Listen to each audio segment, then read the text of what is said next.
Nerderotic.com.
Hello. It feels weird without that, but it's a member stream.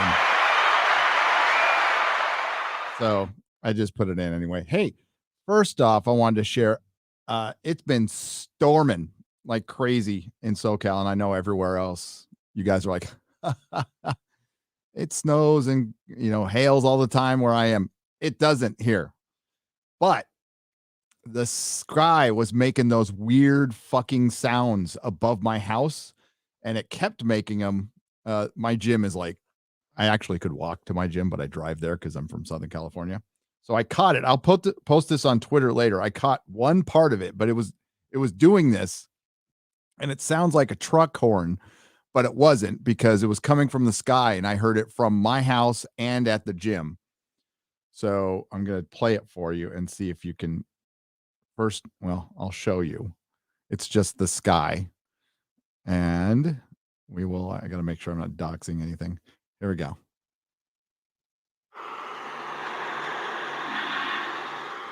I don't know if you heard that, but it goes. I'm going to post it on Twitter in a little bit.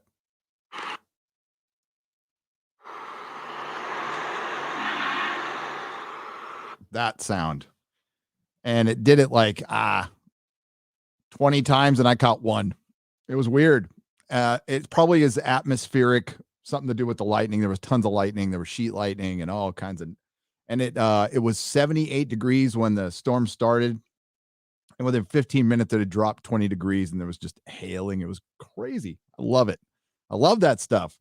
I was chilling on my patio watching the lightning. So obviously there wasn't a nooner today.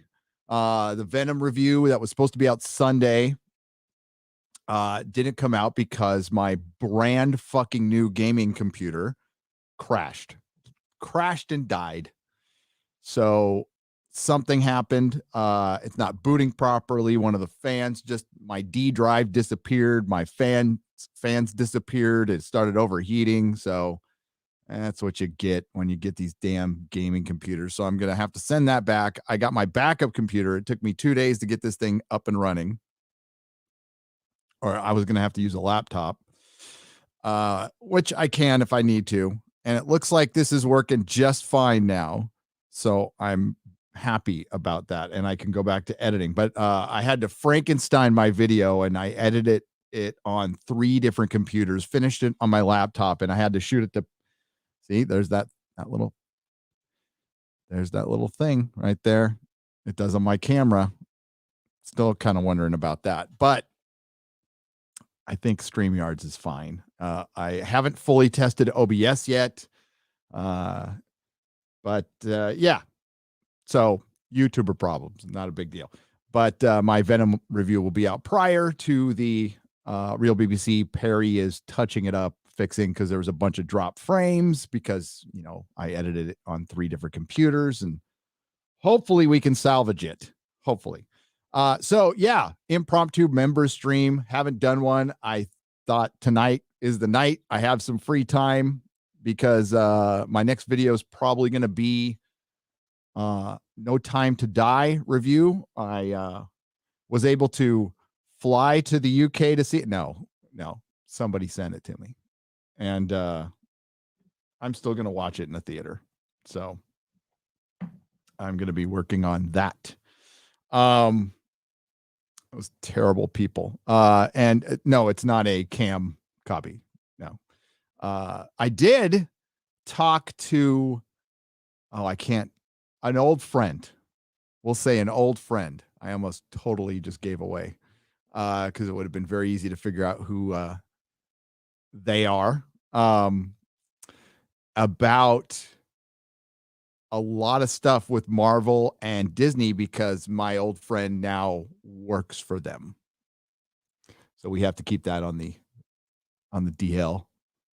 And that's because they watch us. They most certainly watch us, and they most certainly are paying attention. Not necessarily. Apparently, some people hear what we have to say, which is encouraging. I'm not saying that we're going to change anything soon, but they are paying attention. I got some good news on some stuff, but that's the thing I can't tell you, which sucks because there is a movie that's coming out that is supposedly pretty fucking good. Now this old friend of mine has seen first cuts of a lot of Marvel movies. A lot of them are done, or there's at least a first cut out there. The one thing I can tell you that I'm allowed to tell you is they have seen the Eternals, and they think now up front, this friend works for Marvel, is a Marvel fan, liked Shang-Chi, thought Black Widow was okay, definitely thinks Marvel has a third act problem, does not agree with me on everything, which is totally okay. Thought the Eternals was total garbage. They said it's the most pretentious film they've ever seen. Chloe Zhao set out to make an important superhero movie. So take that for what you will. Give you guys a little something for the members stream. Had a nice long conversation, and I'll be able to talk about some of the stuff later on, what we discussed. We mainly discussed the strike, which most people probably don't care about because fuck Hollywood. But it could shut Hollywood down again completely. And they voted almost unanimously to strike, and they are ready to walk. So they have given the Producers Guild one last chance to give them what they feel like they deserve. If I'm rooting for anything, I mean, I hate to root for people not to work. I mean, but anything Hollywood Schadenfreude, I'm a fan of. I'm just a fan. But I definitely want my friend to work. And there are people there who practice common sense, just not enough. Not enough. And none. I would say the Producers Guild, which pretty much runs that town along with Wall Street, none of them are. They don't care. All right, so here comes the link. Come and join me. Have your headphones on. Your questions, your comments, concerns, compliments always will be listened to here. And thanks for being here. I appreciate it. I appreciate all of you all supporting the channel and being members. I owe you lots of live streams. So you're going to get some prior to me heading off to Tim Pool a week from this Friday. So here's the link. Come on in and thanks again, everyone. Truly, it's humbling every day to see all the support. And it's everywhere. I really appreciate you guys having my back out there. I see, lately, there's been somehow I've gotten on a bunch of people's radars, and it's really, what's the funniest thing about it is a lot of these detractors have asked to be on the channel. Hello. Hello. Hello, everybody. Look at this. Hello. Hello. Oh, thank God. For a second, I thought that was a ginger, but it's a not ginger. And there's a real ginger, but they're both. Yeah, there's two of us up here. I'm Yeah, on but the other side of the spectrum. You spell your name in a way that makes people go, so how do you spell your name? And I'm like, the way normal people spell it. Normal people? Yeah. Is there such a thing as normal people? I don't know. No, come on. We're not 2010s Hot Topic kids here. Yes, but it is the age of Joe Mama Bribden, so the world's on a slight tilt right now. So yeah, yeah, it's on a wobble. It's on a wobble. That's what I refer to our potato in chief as. Spinning backwards and people flying off of it. Yeah. Do you mean Brandon? Brandon, our commander in chief? Did you guys see you that? refer to him as the wobble? No, it's Obama. Leave it to Let's go, NBC to do something Brandon. stupid like that. Let's go, Brandon.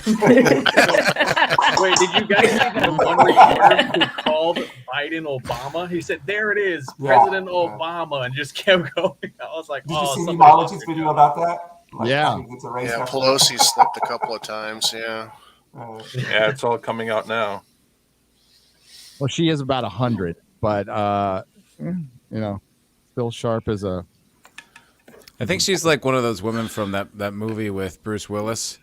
It was like where they like drink the potion to stay young, but then like one day they fall down the stairs and they kind of explode into a million pieces. Death becomes her. That death becomes her. Yes. Yes, I think she's one of them. I think she found that potion in a cave. Gary, yes, no, verify. Verify. Verify. Yeah, welcome everyone. Yeah, this is impromptu. I had no plans. I just I haven't been. It feels weird when I haven't been live or put out a video in like 3 days. I feel like I'm being lazy, but yeah, it was nuts getting this computer back up. I hate fucking computers. Same. I'm trying to mount a new hard drive into my computer, and I don't know what the hell I'm doing. And I buy a bracket, it's 3.5 inches. Well, it doesn't fit my hard drive. My hard drive's 3.5 inches, so I don't know what the hell I'm doing either. I tried doing programming, like building programs from the ground up, and like I managed to get fairly far. One thing I can say is, and I agree with my professor I had, there is nothing dumber than a computer. Like a rock knows it's a rock. A computer doesn't even know what the hell it is. You have to teach it from the ground up. Like I have so much respect for programmers now. I'm like, well, it's as they say, a computer is a rock that we put electricity into. So, isn't there like a Doctor Who quote where it's like computers are remarkable machines who will do anything you tell them to do, including kill you. So you have to make sure you change your mind in time. That's the cool part. Yeah, it doesn't. It's all garbage in, garbage out. So. Yeah, if you feed it garbage, it's gonna spit garbage right back out at you, and it's not a thinking machine. It's not designed to do that. Yeah, what's funny about that garbage out thing is the way how oddly specific at the same time, like you can give it the most basic instruction and fail to understand it, and sometimes at random intervals, like you'll never know, it will somehow take that basic instruction and do something completely out of the ballpark. Like you never know if it's gonna fail to understand, where it'd be like, hey, I want you to put the number 1 on the screen, and it may just crash your computer, or it'll just be like, you missed one period in your line of code, so I can't do that because I don't know what this says. I took 1 semester of computer science in high school, and I was like, I had to do all that to make like one little line go like this. I was like, yeah, this isn't for me. This isn't for me at all. I was like, I'll make video games. It's going to be awesome. It wasn't. No. It wasn't awesome. Narrator, it wasn't awesome. Oh. There we go. You all froze. That's going to be my internet because it's still storming here. So yeah, it is here too. I live in the might be leftovers area, from and our it's storming here too, Gary. Yeah, we just had might be leftovers from our little hiccup today with domain name services and Facebook and things. Somebody tripped over the power cord and didn't plug it back in, huh?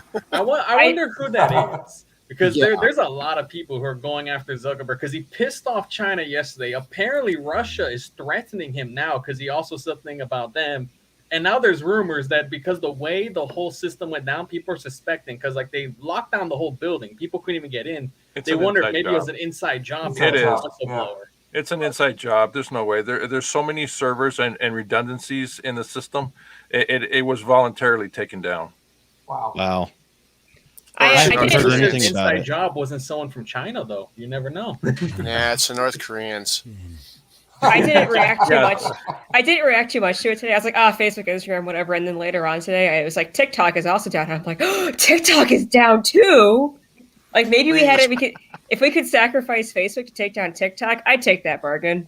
Yeah, I swear, if no one mentioned it, I swear I wouldn't have noticed until I turned on 9gag and it was just a swarm of Facebook is down memes. And I'm like, okay, I got it now. I'm like more information about the memes than the actual Facebook being down. Who cares about Facebook? It's a trash company and a trash product, and it's been trash for a very long time. And you know, I'll just sit back and just watch it burn, and I'll be happy to watch it burn. It deserves to burn. It really does. Unfortunately, it's got its fingers in so many pieces of the internet now. It takes down things with it. Yep. Mm-hmm. I care about Facebook. I mean, it's a constant source of ridicule for me. The Well, I funny don't want to thing lose is, the source to ridicule. Draco, because you just said it brought down so much because they're in the middle of an antitrust suit because they want to rip out WhatsApp and Instagram for them. This might actually work against them because of how many other sister sites got taken out by them getting hit. Yep. Do you think it would be a coincidence? Good thing, don't you? I Yes. think that's proof of the reason to tear it apart. Don't you think it's a coincidence? Like tomorrow, there's going to be something, some sort of expose in the House or the Congress. Oh no, Some- more with some hearings witness. where nothing happens. Have you seen the quarterings video? Yeah, She's minute I basically a plant. She's a anti-free She's speech, one of the pro-government censorship board. censorship. Yeah, she would be part of the Goon Squad or the NKVD if she had her wet dream come true. As soon as She's I a saw loon that, bag. when I saw that on CBS, I'm like, yeah, I'm not really gonna buy it. Yeah, as soon as I saw that she was on 60 Minutes, it's like, oh wow, this is the what I DNC's think with her- mouthpiece. Like, Yeah, what the the hell? media's conglomerate on every issue except this one. Oh, okay. What I think it is with her though is I think because like Facebook, we know they're full of shit. They're a corporation. They want to make money. They're exploiting people. That's why they end up radicalizing so many people. They admit to us. What I think it is with her and the way she's doing this, I think is she's someone who actually believes in the shit that they're spouting, and he didn't even realize it. So when you go in there and realize, oh my God, they're not living up to the ideals, then she was like, I must force them to obey these ideals. So in the end, you got two villains trying to kill each other. In the end, as long as somebody gets hit, I'm happy. Well, she's working for the system, though. I mean, like Facebook.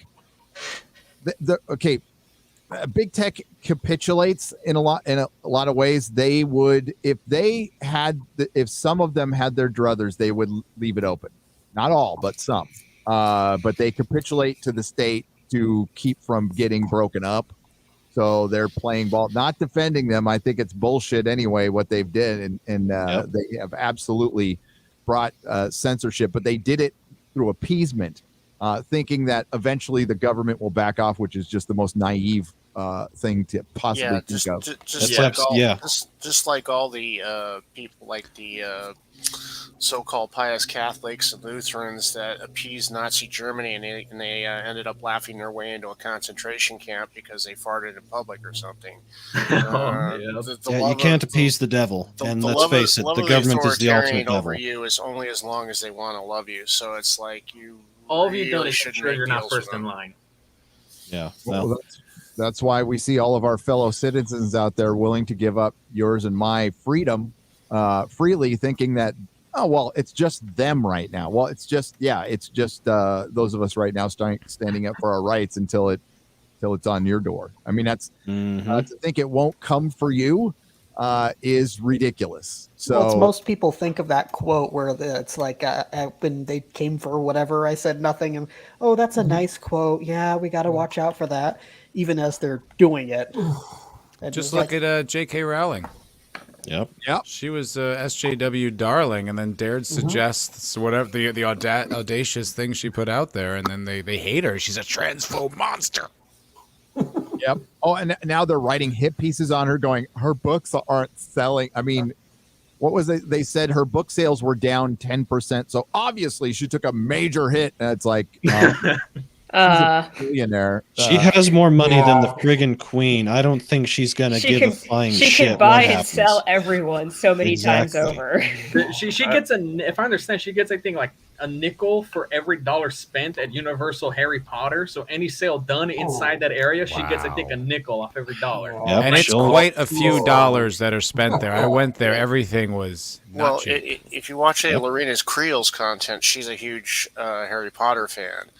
And she's had times where she's gone to like Disney early in the day and it's like a ghost yard, and Universal is like packed. Yeah. And as soon as the restrictions in Florida went, Disney was still a ghost land, and Universal, especially the Harry Potter area, was like packed. So that she's rolling in cash. She couldn't give an F about what a lot of the SJW twat wads are. All my friends who went there, they told me it was so immersive, so friendly, such a beautiful place to go to. Seeing the Harry Potter's stuff. It's fun. Is it more affordable? That's the question I have, because I know Disney is all about the dollars. Way more affordable. Universal's way more. They have they Knott's have Berry Farm's a good choice if you're in LA. In South Cal, yeah. I loved Knott's Berry Farm when I lived in Universal Cali. has a pretty cheap annual pass too. Even here in LA, the original Universal Studios is a lot of people get the annual pass, and it's a better deal than getting an annual pass for Disneyland or something like that, because it's and they change things up and they have seasonal variations. They do it even better now than Disney used to. So Disney back in the day, especially in Anaheim, I went to Disneyland a lot as a kid. Believe it or not, I haven't been there in almost 25 years. But because it's such a horrible deal, they really screw over the locals here, Disneyland in Anaheim.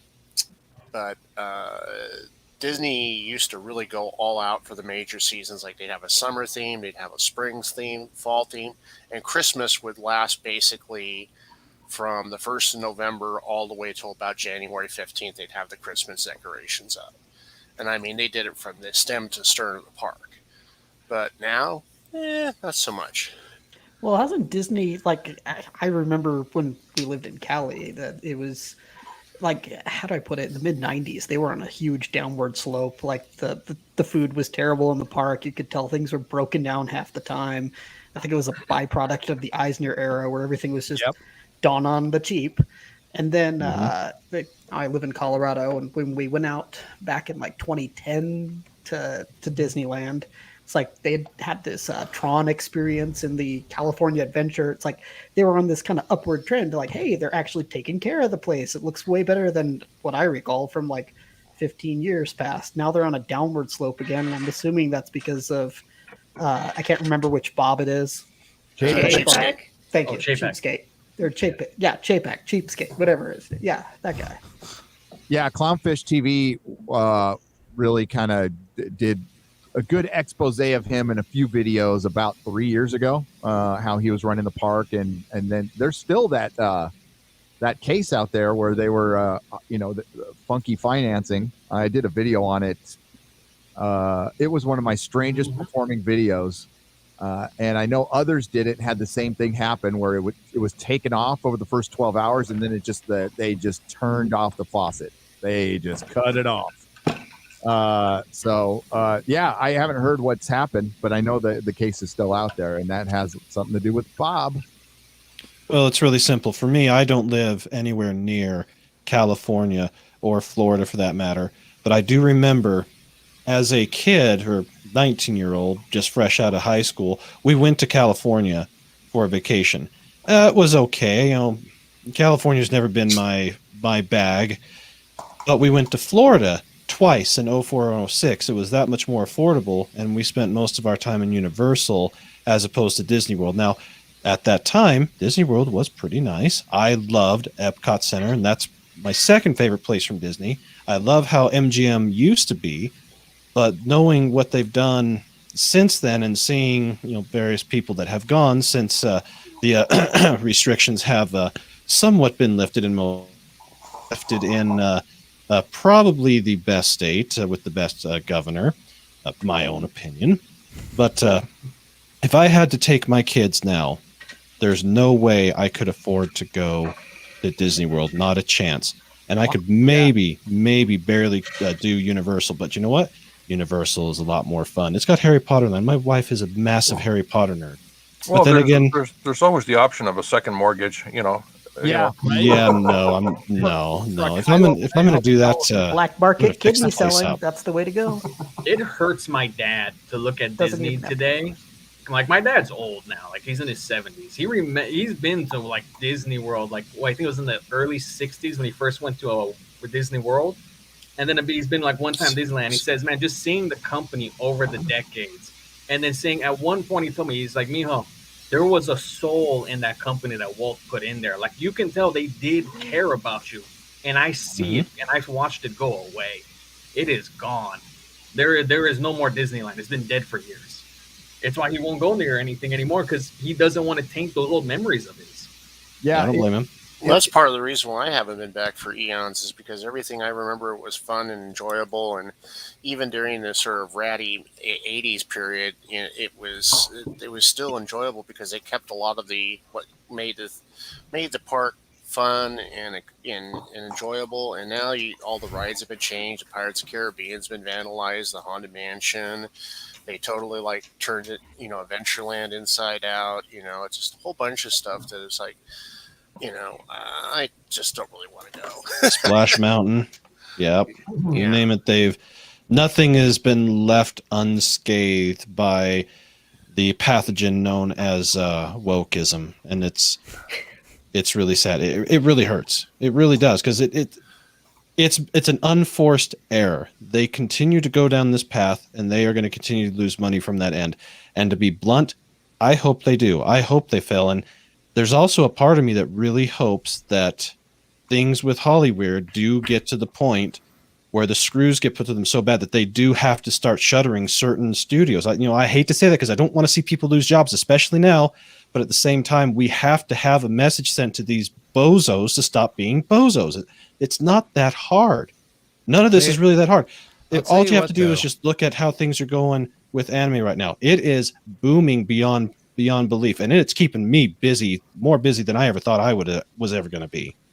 So they are doing a good job. If their goal is to bury culture, which I think it is, it's like they're doing a really good job. Because I think it was Midnight's Edge put out a video the other day talking about how there's plans to redo the OST, the original Star Wars trilogy. And Gary, you've been saying that for a long time. Someone needs to have their ass kicked if they do that.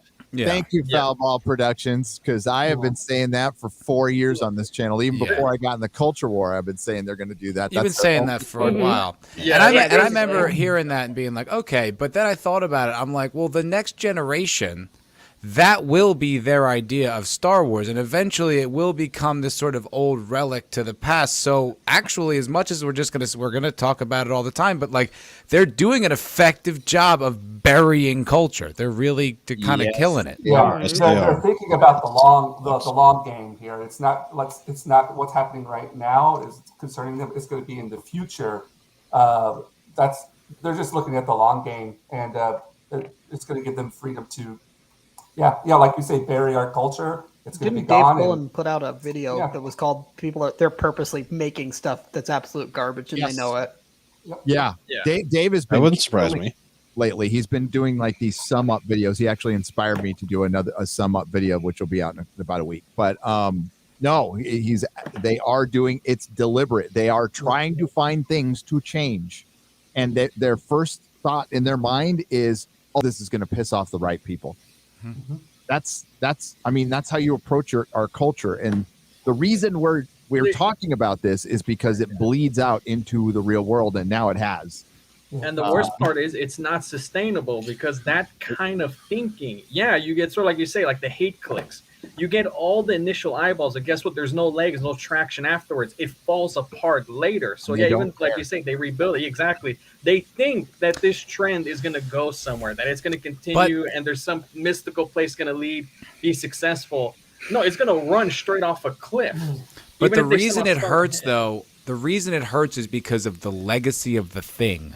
Like we were talking about the Terminator on the cocktail lounge the other night, and I remember thinking about some part of T2. We were talking, I got like this kind of excitement because of the lore, and then I remembered all the shit lore that's piled on top of Terminator 1 and 2. Now you can separate that out of your mind canon all you want, but it does exist, and it muddies what was originally excellent, and it does effectively dilute what was brilliant. Well, it's not. It's even if it was dilution, it wouldn't be so terrible. It's deliberate, malicious vandalism that they're doing right now. Mm-hmm. My thing is, I've been a Star Trek fan since I was like in 5th grade. I can remember watching it. Like it was like for me, I was raised Catholic, so I had to go to church every Sunday. But for me, my real church was watching Star Trek on Saturday and Sunday afternoons at 5:00. I was there, and I loved that show.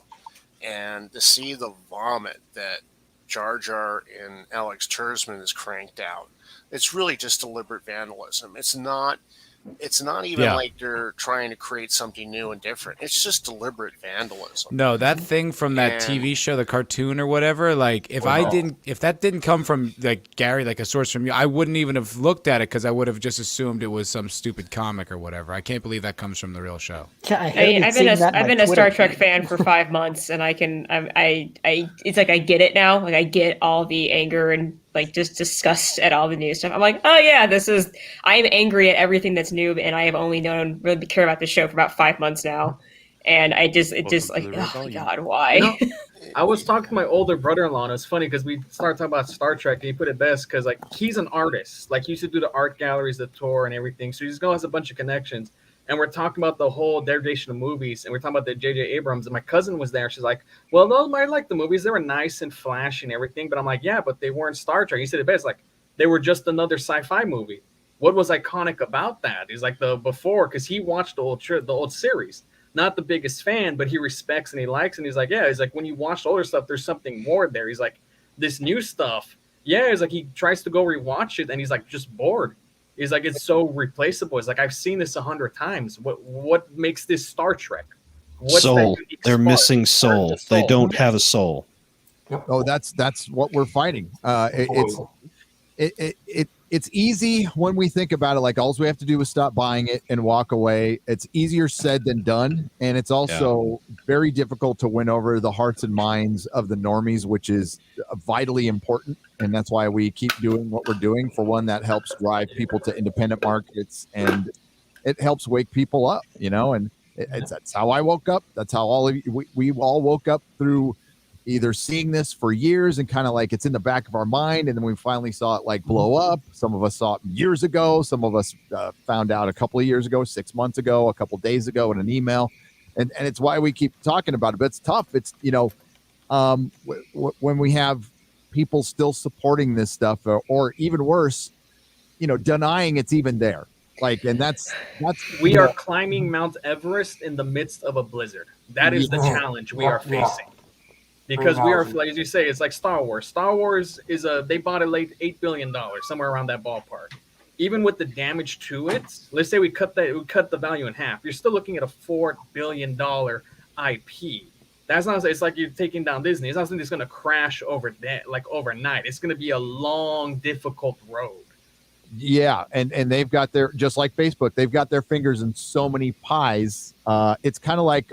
Remember when you had to remove? Well, I'm going to age myself here, but remember when you had to remove AOL from your computer? And it was like all the bloatware crap. Yeah. Where that's what getting rid of. I mean, we hope we change Disney, or it just gets humbled. And it's going to humble itself eventually. Just what I heard from the Eternals, and again, the person I know got to see dailies, so they saw raw footage, so they saw the actors' behavior before and after cuts, and they made comments about that. They said that was the worst. Some of the be careful there. We don't want you to it was bad. We'll just leave it there. They didn't behave very well. prior to cuts and after cuts. Wait, Hollywood actors not behaving well? Yeah. I don't believe you. Yeah, they went to their trailer and they were playing with revolvers, reenacting the scene from The Deer Hunter. Yeah. So it's a walking, talking CF. Somebody caught the reference. Yay! Yes. I think everybody caught the reference. Again. But yeah, I like it's one thing. That's why when I see like Venom, my review, it's like Venom's not a good movie. It's actually a really bad movie. It's a poorly directed, poorly edited movie that I ended up still giving like a 5 out of 10 just because it wasn't woke. I was like, all right, it counts for a lot. It's like Tomorrow War standards. I mean, everybody has guilty pleasures. I watch that thing on MeTV every week, Svengoolie, and he has some of the worst schlock horror movies. But at least Svengoolie's awesome. But I'm a huge fan of Svengoolie. But he at least has, and there's another one that just came on you have to hunt her down, but Lamia, Horror Hotel, she also has some really great old schlock horror. And she's the new Elvira, at least in my mind, but that's here or there. And that's why Red Letter Media and the MST guys are still popular. You can have fun watching dumb movies, especially with the garbage that we have now. There's just a difference now between like we're not just looking at like bad movies like Svengoolie or Mystery Science Theater level. It's just nowadays it's that whole idea of you come across a Ritz cracker in the desert. No, but it's just like now our levels are not just it's so bad it's good. It's just like it's just not woke and terrible. So it's fine. I'll take it. Yeah, I know the standards have fallen. Something that we would have laughed off before is now. Yeah, but if you look at a lot of the movies like Svengoolie shows, they were low budget, and lots of them have semi-decent storylines. So you can follow them from beginning to end, and there's some progress there and stuff, and you can have fun with them.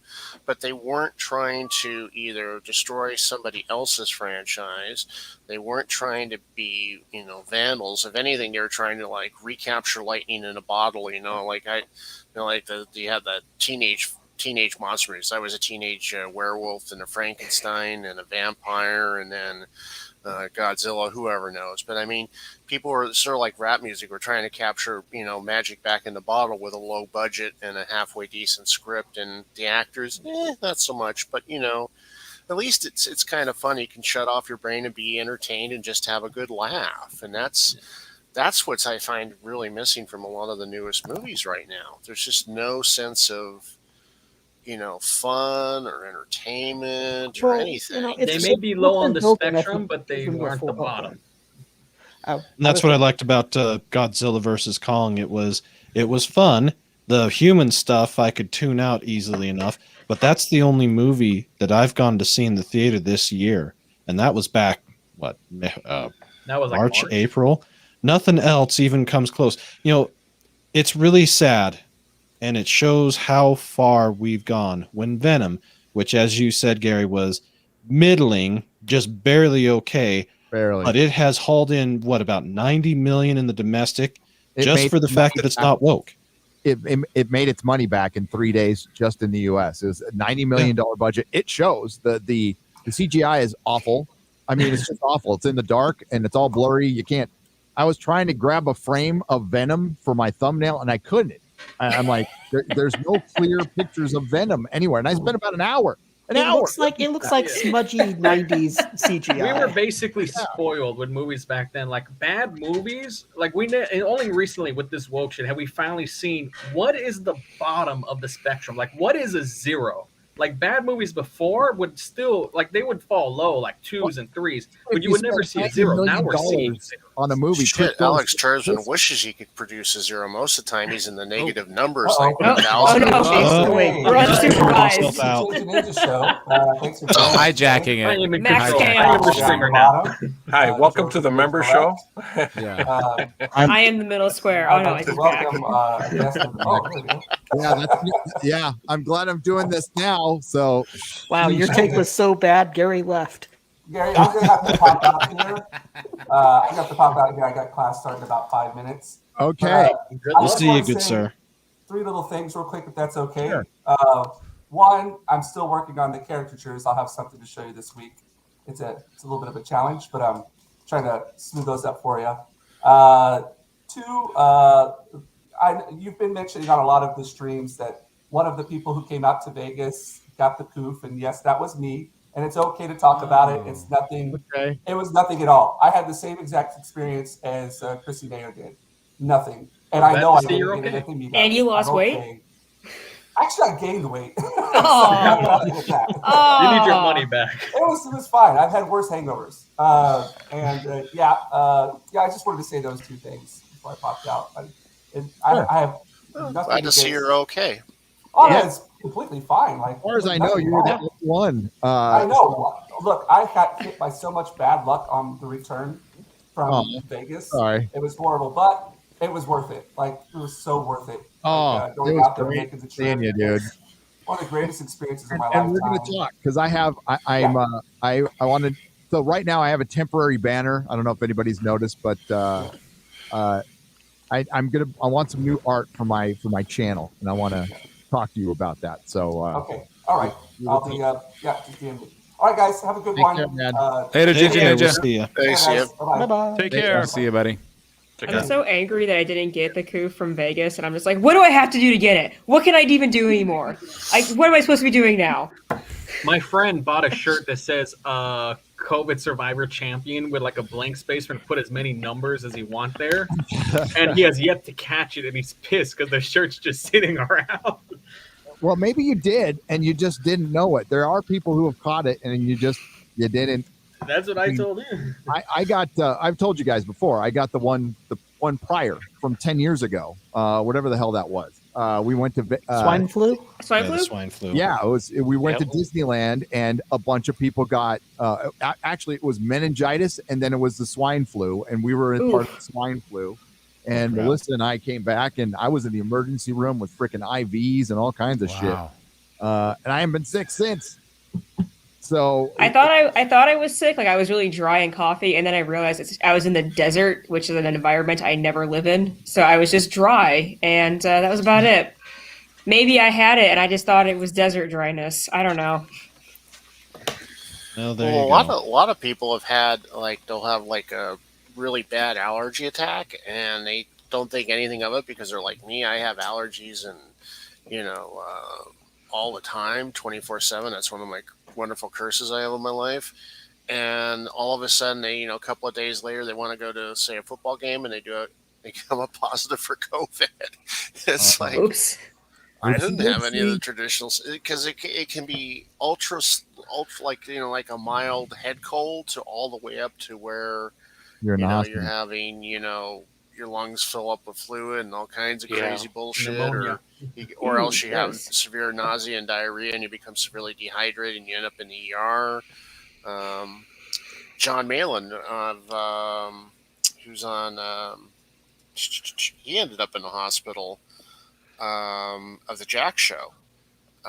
He got it so severe he ended up in the hospital for about 10 days last year. I think he also lost. He started off with the stomach flu type symptoms, and that's where he got really dehydrated and run down. And he went in, and it's like, yeah, you got COVID, dude. Yeah, the one person I know who ended up in the hospital is a former CEO of a big tech company that my wife does her hair, and I don't know if I can even talk about it because she was double vaxxed. I mean, she was vaxxed, and had to go to the hospital. One thing I've come to the conclusion, Susan, I am not a doctor, if you happen to be listening here, is that the vax is totally defective, horseshit, all varieties of it, and it fails the basic vaccine thing that the side effects are worse than what it tries to prevent in 95% of the people who catch the coof. It fails the arithmetic of a successful vaccine. Allegedly. There is I'm not a doctor. I forget the term. Somebody named the term for the type of medication it is. Allegedly, it's not an actual vaccine. It's supposed to be classified as something else. Like essentially as it is, it's supposed to help. Gene therapy. But it's not. Yeah. Well, it's technically not a vaccine. Commerce Division said that the Pfizer one is, I believe. Yeah, supposedly, and that's what but none of them have been approved by. Comics ain't a doctor either. So. The hilarious thing is the one that's approved by the FDA is the one that's not out yet. So I don't know how it could be pre-approved, maybe. But I'm not a doctor or a pharmacist. Psychic powers. Nope. It's like buying a house. You got to be pre-approved first. So.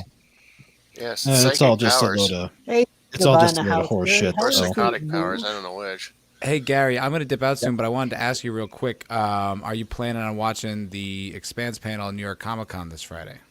It's Friday. Not a chance. Maybe if they record it and I can watch it. What time is it? It's new. Like you could totally see it. I think it's like noon or 1. I think it'll be like for you. It'll be like 10 in the morning. If I have them, I start looking on Friday. At noon, and it will be 9. Oh, yeah.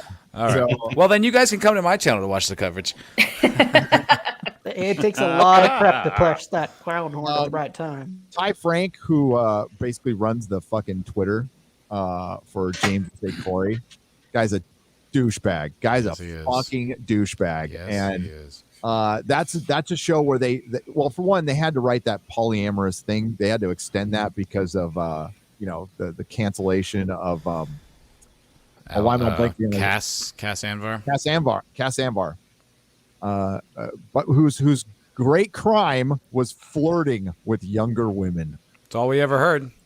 Or was maybe a jerk to someone on the internet once or twice. It's like pretty sure every American is guilty of that. So wait. He flirted? Fifth grade. He flirted with a younger woman. I think she was like 20. Oh no! Oh my gosh, that's a really big crime. So they killed him off with a stroke. Because he flirted. I heard stuff that he sent dick pics and stuff, but that was not provable at all. Like that was a lot of Reddit. Yeah, but even though if he did, she's 20, so that's over the age of maturity in almost 100% of the states. Some states as low as 16. Wait a minute, So Richard it's Nixon. hello? 16's a little young. That's too. That's yeah. Wait a Well, minute. a lot of the southern that's too states, young. But that's not what he did. So Yeah, that's it doesn't neither here matter. nor there, really. It's more that I not think here or there. the issue was that they worked on the show or something like that, so it was like inappropriate workplace. I don't know. There was like a collection of like 100 allegations on Reddit, but who knows? Like he was a jerk to someone online and. Matt, No. Reddit is solid. I mean, Of course. absolutely. Reddit is the bastion of. It's like the FBI crime database. Well, yeah. if you guys want to hear some good Ironclad. news of a failed Me Too attempt, I don't know if you saw the clip of Vic Mignogna this weekend. I was watching Flashcast, and he actually did a surprise guest appearance on it. I saw because that. he was doing a signing, and they showed the line, and it's just wrapping. It was a small little signing, small town, and the line went around the building, down the block, around the block. Good for him. Funny. That's why cons want him over there. He makes them tons of freaking money.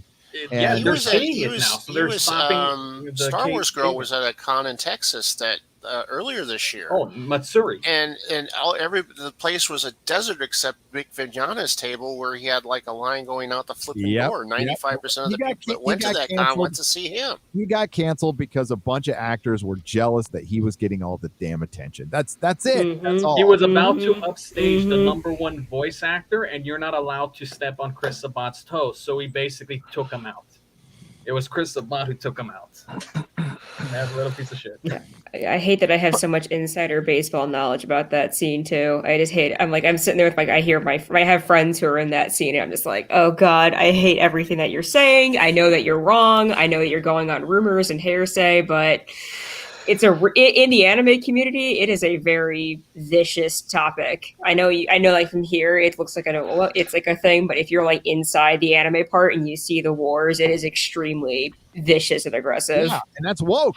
And it's why woke has gotten into anime like because it got to America.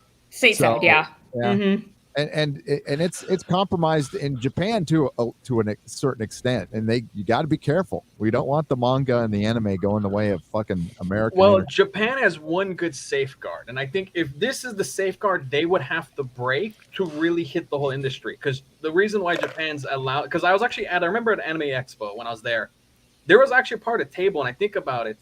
These were all Japanese artists and normal stuff. This was all woke books, technically. Like stuff about a woman who transitioned, become a woman, stuff about race, and they're all woke books. And right next to it's a bunch of fucking smut. Like Japan separates everything by genre. And what I think they may end up doing it is the woke stuff doesn't play well to like most audiences there. But the way Japan does it is they make stuff for niche audiences. You have your stuff for like your boys love. That has an audience. They're like, oh, we'll make stuff for this little niche here. We'll make something for young boys here, young women there. That's how it started here. So there was, I mean, and I know dick about manga and anime. I've sold the books, but I don't know shit about them. But I do know that you know, within the American comic book industry, there was still like, you know, some you know, they roll their sleeves up and they're still comic book artists and fans. And then there was the Alternative Press Expo, which was all the woke shit, and it was compartmentalized over in their own little world. But as it got more corporate, and as the pay got you know, cheaper, when the corporations started getting cheaper, they started going to the woke people who will, you know, have 8 roommates and live off their you know, which I've done, by the way. Well, I haven't 8 roommates, but definitely cup of soup, had, you know, no money, did all that. I didn't have 8 cats, but they do. And they took over the industry. The Kelly Sue DeConnick's, I mean, like, I saw her at Alternative Press Expo when she was a kid.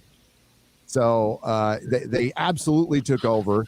And well, they debase themselves. That's the problem. They make themselves so cheap that they debase themselves. And unfortunately, the cheap drives out the good in most well, they trade in a different currency, and that's social clout, and that's all they care which about. Is actually might be a good thing, because recently Japan's new prime minister is a big anime fan. One of his things is awesome. He wants so he came out and he says, look, I love Demon Slayer, I love the stories, this is a part of our culture, our manga, our anime, our movies. He's like, I want to invest more into it. And he says, I see the crunch, I see the people killing themselves over this. And he said there's a difference between a person like some of the legends there, like Murata, who just died, who purposely worked themselves to death because they're that passionate to the work, they just cannot put down the pencil. And he says, and then there are those who are doing it just so they can get something to eat.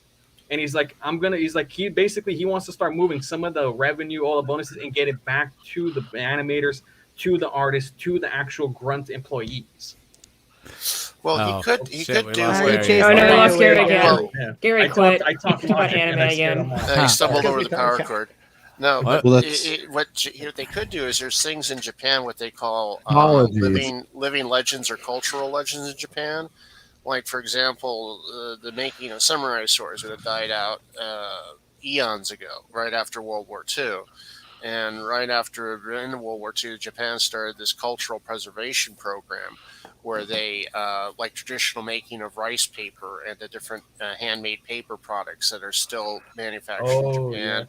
Yeah. Swords, ink, you know, for the traditional Japanese haiku drawings, you know, that special ink that they use. Let's not forget Wagyu beef. Yeah, specialized fabrics, architecture, even. They even have futon manufacturers in Japan. Not the type of futon we have in the U.S., but you know how the traditional Japanese ones. Yeah, you know, that good are considered ones. Living legends in their culture, and they want to preserve. So, well, I would just like it if they tag anime with that, because anime actually began before World War II. Yeah, they probably might. I mean, if our American leaders were into comic books, that would be really cool, you know? Spider-Man, he's the greatest American hero. He's the greatest, you know. Captain Marvel, trash. Everybody knows it. She's the worst. Ability. We need more Punisher comics. All right, I'm going to boogie. Whoever wants to hop in. Good to see you, Gary. We got 12 people waiting. See you, fellow. I'm going to leave too. I just want to pop on to say that I was still alive. That's all. I haven't been on a member stream in forever. Well, neither have I. So, I mean, but thank you, Ginger. It's good to see you, by the way. Yes. Yo, man. So that was cool. Getting married in 9 months. 9 months. 8-9 months. Pew, pew, pew, pew, pew, pew. Congratulations. Thanks. Yeah, congratulations to you. Yes. I will keep talking about it more when we come back. All right. Bye, everybody. Good night. Bye. All right. Well, I'm going to take off too. It's late. And I've been working myself to death. So don't do that. Well, I got to make the money so that way I can do what I'd like to do on the side, which is becoming a content creator. And so far, that's been a lot of fun until YouTube decides to yeet me after 6 weeks for quite literally no reason. And I had to fight like hell to get it back. And I'm glad that everybody was able to help me fight to get it back. Oh, I remember that. Yeah, that was bull. Do you ever got a reason it was. for that? Yeah, they pulled me because they said that they received reports that I was egregiously either a spammer, a scammer, or selling or doing deceptive practices. And if you ever do get a chance to check out my channel and just watch one video for even just 3 minutes, I on purpose keep my channel as milquetoast as possible with what I do, which is the basics of anime, helping people get started with that, and just enjoying it and making recommendations while enjoying it, and just shooting the shit with everybody. It could be the title in your video. It's possible, but at the same time, I haven't had any issues with it since, and we were able to fight against it, and good. They reversed course and gave it all back, and I've had no issues since. And knock on wood, I've got a little wood here. There we go. Let's hope it stays that way. But yeah, I on purpose keep things as even keeled as possible because of how touchy YouTube can be, and I don't have the ability to fight them if they decide to really hit hard again. So there's a threshold of 7 seconds on any copyrighted content. Yeah, well, I don't normally do video clips on stuff, and at least on the live stuff, what I've seen is if they do, I did get taken down my first episode, but I just re-uploaded it with the editing. But yeah, it was a completely out of the blue thing. It was terrible, but I got it back. I thank everybody that did see it on Twitter and did help with it. It means a lot to me, and I want to say hi to Mike Pacific 414. Good to see you there, and Hello, Myth here. Gogo. It's also good to see you. And I am going to go to bed. Before you go, one quick Yes. thing. Moist Critical, it goes, I think, by Penguins OZ. It might be something worth checking out. He actually created a company that, because he has connections to Susan and a bunch of the executives at YouTube, he basically created a company to deal with that sort of shenanigans. When people get yeeted, whatever, because the system for YouTube to resolve stuff is pretty broken. So a lot of times you can get locked out of it. So he basically created this company. It's supposed to be a nonprofit where you can go to them and they'll actually go grab one of these heads of YouTube and basically to help resolve your thing and get your shit back. Because there's a YouTuber I followed where YouTube basically froze almost $1 million worth of revenue over 4 years from him because they screwed up the payment processing. And it was only thanks to him he finally was able to get his money back from YouTube. Wow. Give us a link in the chat. Oh, sure. I can actually. Yeah, as long as it's non-profit, I like that. I like the sound of it. Yeah. But anyways, I appreciate everybody, and Gary, it's good to see you. It's been a little while, and I'm off to bed. See y'all. Good night. Thanks. Good night. Good night. Good night. Gary, I got a question for you. That gag on Friday Night Tights at the beginning, was it all impromptu? With Chrissy. Yeah. She wrote up a script, but she did it right before the show in 10 minutes. Okay, I got to tell you, you elevated Friday Night Tights. It elevated. It was like watching Saturday Night Live. It was absolutely beautiful, man. Absolutely beautiful. That's better than Saturday Night Live. I was so happy. I was so freaking lazy. I didn't even want to get up and do a super chat. I was just drinking beer. That's all good. That's all good. As long as we're making you laugh and entertaining you, that's the whole point. And Chrissy, she's gonna be around a lot. She's gonna be around a lot. One common myth about quote unquote improv is most improv artists, they usually write or come together and make a little outline. They won't flesh it in so it's totally stale, but they make a little outline of the beginning, middle, and the end of the sketch. And that's what probably Chrissy did. She probably did a little pencil sketch of what she wanted to do, and then she just filled it in with her own natural zaniness and hotness. And that's what come on, didn't it feel like you're watching primetime television at that point? Oh yeah, because she's a hell of a lot more professional than 99% of the comics on primetime TV, or claim to be. So, and I'm not talking about just the opening. I'm talking about the whole thing. The whole enchilada at that, it's like, wow. Oh yeah. Thank you. That was it was fun. It was fun. Yeah. He's fantastic. Alex Jones was great. A lot. Bringing a different guests and all this was great. But wow, I just blew my mind. I was really pleasantly surprised with Alex Jones because he was, by his standards, rather. He was quiet and reserved for Alex Jones. I would say he was controlled. And I think he was purposely not doing anything that could get you in huge trouble with Mama Susan.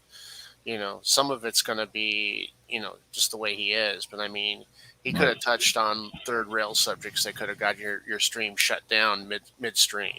Oh yeah, half the stuff. Most of the stuff I want to talk to him about, like I can't on this platform. Hopefully someday we get to go down there and I get to talk to him about, because I've been watching that guy for years. My favorite part about him coming on was, he was just Alex, and I guess it showed you that a lot of stuff is safe on YouTube. It just depends on, I think it depends on what you talk about a lot. I think you can dive into some subjects once in a while, and YouTube is probably not going to see you as a threat. So it's not like I bring Alex on all the time, or you can skirt the line, you just can't cross it. Yeah. And like you're standing at YouTube, I guess. I mean, I don't talk to anybody at YouTube. I have no fracking idea what my standing is. If I have a problem, I call Az, because Az has a manager, and I've called him twice just to see like, hey, what's going on with this thing or that thing, just technical issues, really. But yeah, I have no idea like how any of us are. I imagine, according to Az, and I can talk about this, according to his manager, we're fine. Like we're absolutely fine. There's no problem whatsoever. And they want some Discord. It's just when people go a little far to their, which I don't like, by the way. I think people should be able to go as far as they want. I think Alex should be on the platform still. Oh yeah. Yeah. Yeah, no, it would make sense if they're truly what they claim to be. They would have him on. They would have, if they have that, what's that piece of shit, Thug Uger or Chink. Yeah, Chink. I thought you were about to say Milo. What? No. Chink Uger. There's a lot of douche and the young turds. I mean, if they have that raving bastard on, why can't they have sort of the flip side, Alex Jones on? Exactly. They lean one way, and they don't want other. A declaration of fact is something that YouTube frowns upon unless you back it up. Yeah, they don't like that at all for anything. Financial advice. That's why one time I talked to my lawyer about this. That's when they said, "Don't say alleged. Alleged will not keep you." And I talked about this a long time ago. Alleged will not keep you safe. In my opinion, will keep you safe. Yeah. But most of this is considered opinion, and none of it. Like if there was somebody who called me like, in my opinion, they didn't say in my opinion he's a racist. They said he is a racist for a fact. Yeah. That is something that can actually get somebody in trouble. Except if you take it to court, everything is considered opinion here. So it's like, yeah, not that I wouldn't do anything about it. Yeah, whatever. I mean, like I would never do anything about it. That would just it's like you were saying earlier. It's like they kowtow to like freaking the whole government pressure, and that's why you see only like one specific side getting like nuked off. Yeah, right. What they do, they pick somebody to be the sacrificial lamb. Who that will be, who knows? And there'll be another one.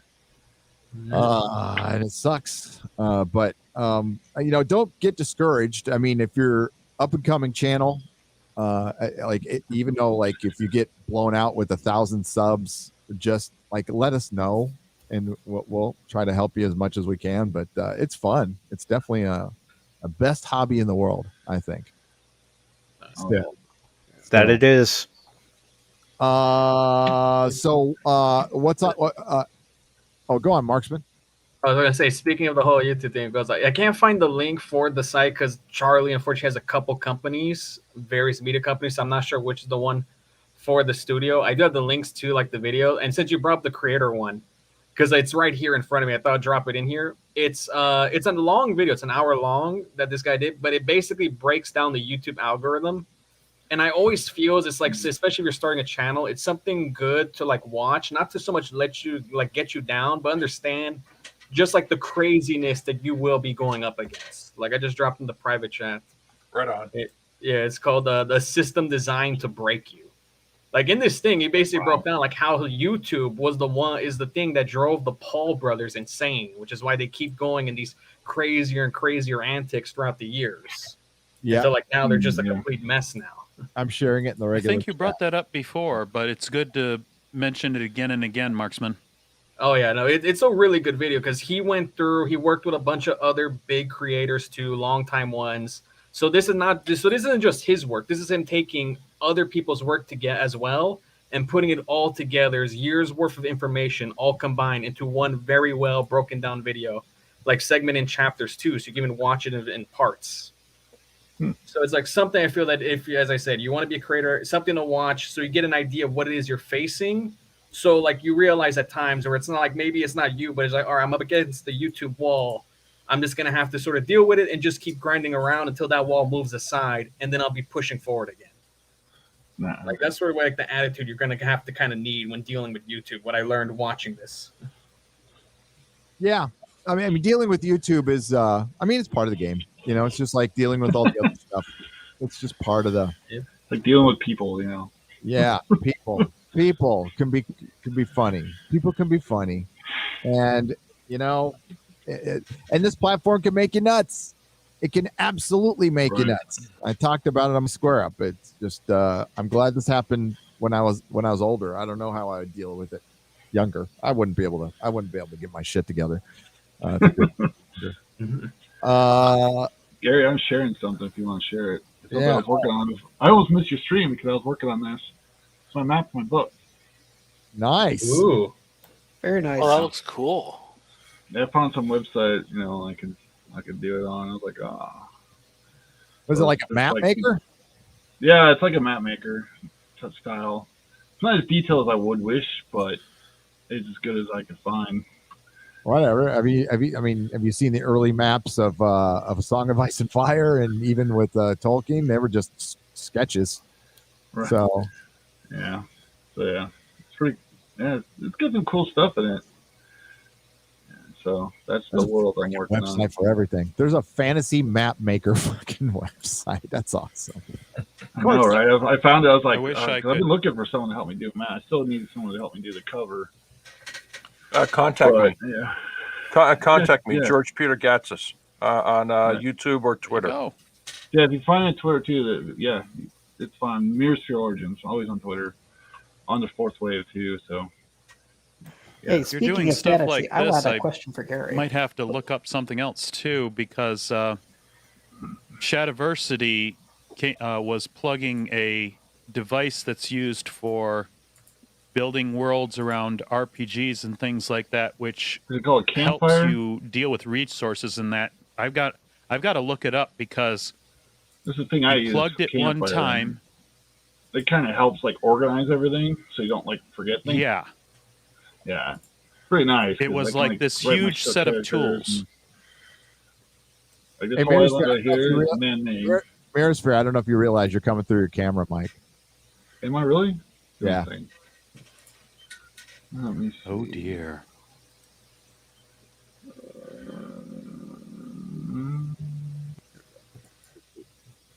Better? You hear me? No, it's not better. Are you close to your mic? Now you sound like you're under a Eat pillow. the mic. Yeah. You got to eat the mic. You got to get on that mic. Hello. There you go. There you go. Beautiful. There you are. That's pretty bad. That's how you do it, son. Is this better? Yeah. Yeah. When you get those fancy mics, you can't be this far away or nobody can hear you. Because I have- these are the ones you can fart. face. Nobody will hear you. As long as you have the correct setting, you don't have that, pick up everything switch. Yeah. Yeah, I wish I could do a little more detail because like this whole thing is supposed to be a giant waterfall cliff. Like the ocean runs into a river and then the city's built around the cliffside. So is that an old volcano right there? Huh? Well, no, not really. It's just this is the God tree. It goes Okay. on one side, and there's like roots and stuff, and the city's built within the roots, and the castle's built in the thing. And then there's underground like caves that goes back out in the ocean, so like sailors can go up, and then like there's machines that'll bring them down to a safe dock. You could think of like the Panama Canal, like it slowly, goes down. Oh, water elevators. And then like water elevators, and then they go out and they go through this like underground cave thing back out in the ocean. Because the Whatever entire you're using continent Mirrorsphere, is you can have surrounded by several maps, mountains. right? Yeah. I plan on Now making, you like, just more have to do detailed- several scales. Yeah. However you build them, just build more scales. Build a close one of that one, and whatever else you want to do. You know what I love about fantasy fans is they get into. I don't know how much George R. R. Martin thought about it, but he as far as geology is concerned, I know Tolkien thought about it, but areas where on the continent where limestone is, that like this used to be underwater, or this used to be a volcano, and that's why there's certain types of there's like basalt, like certain types of stone. They think about that stuff. That's nuts. And because with fantasy, you're usually dealing with there's some ancient evil or something. Like you have to give a thought to the past, because most of the time, what's happening currently is related to events of the past. So like a lot of times they think, okay, there were these battles, this history, a kingdom here, the landscape changed. So a lot of times people end up going like that crazy in thought with the that's Tolkien bringing mythology, because he approached everything to him was mythology. It wasn't fantasy, but he created that template to where, George does it. There's always there. Half the story in A Song of Ice and Fire is talking about 100 years ago, 200 years ago, or telling some story or something that happened 1,000 years ago. So you're building your world, and while you're telling your story, and not many people can do that. Yeah, especially the first book, especially if it's like a first novel, you really have to really go into detail, like different areas, who lives there, what their culture is in each areas. What's the purpose? Well, when you're writing something like that, it's both it makes things both easy. I don't want to say easier. It makes it more interesting, and it makes it more difficult, because you can find yourself kind of mind locked of like, how do I get past this first paragraph without possibly going into 5 more paragraphs describing the topography and why it's that way. Well, what's interesting is, most of you know this, but Tolkien wrote like the Shadow of the Past chapter long before he wrote a lot of stuff. And I think that's the first chapter he wrote for Lord of the Rings.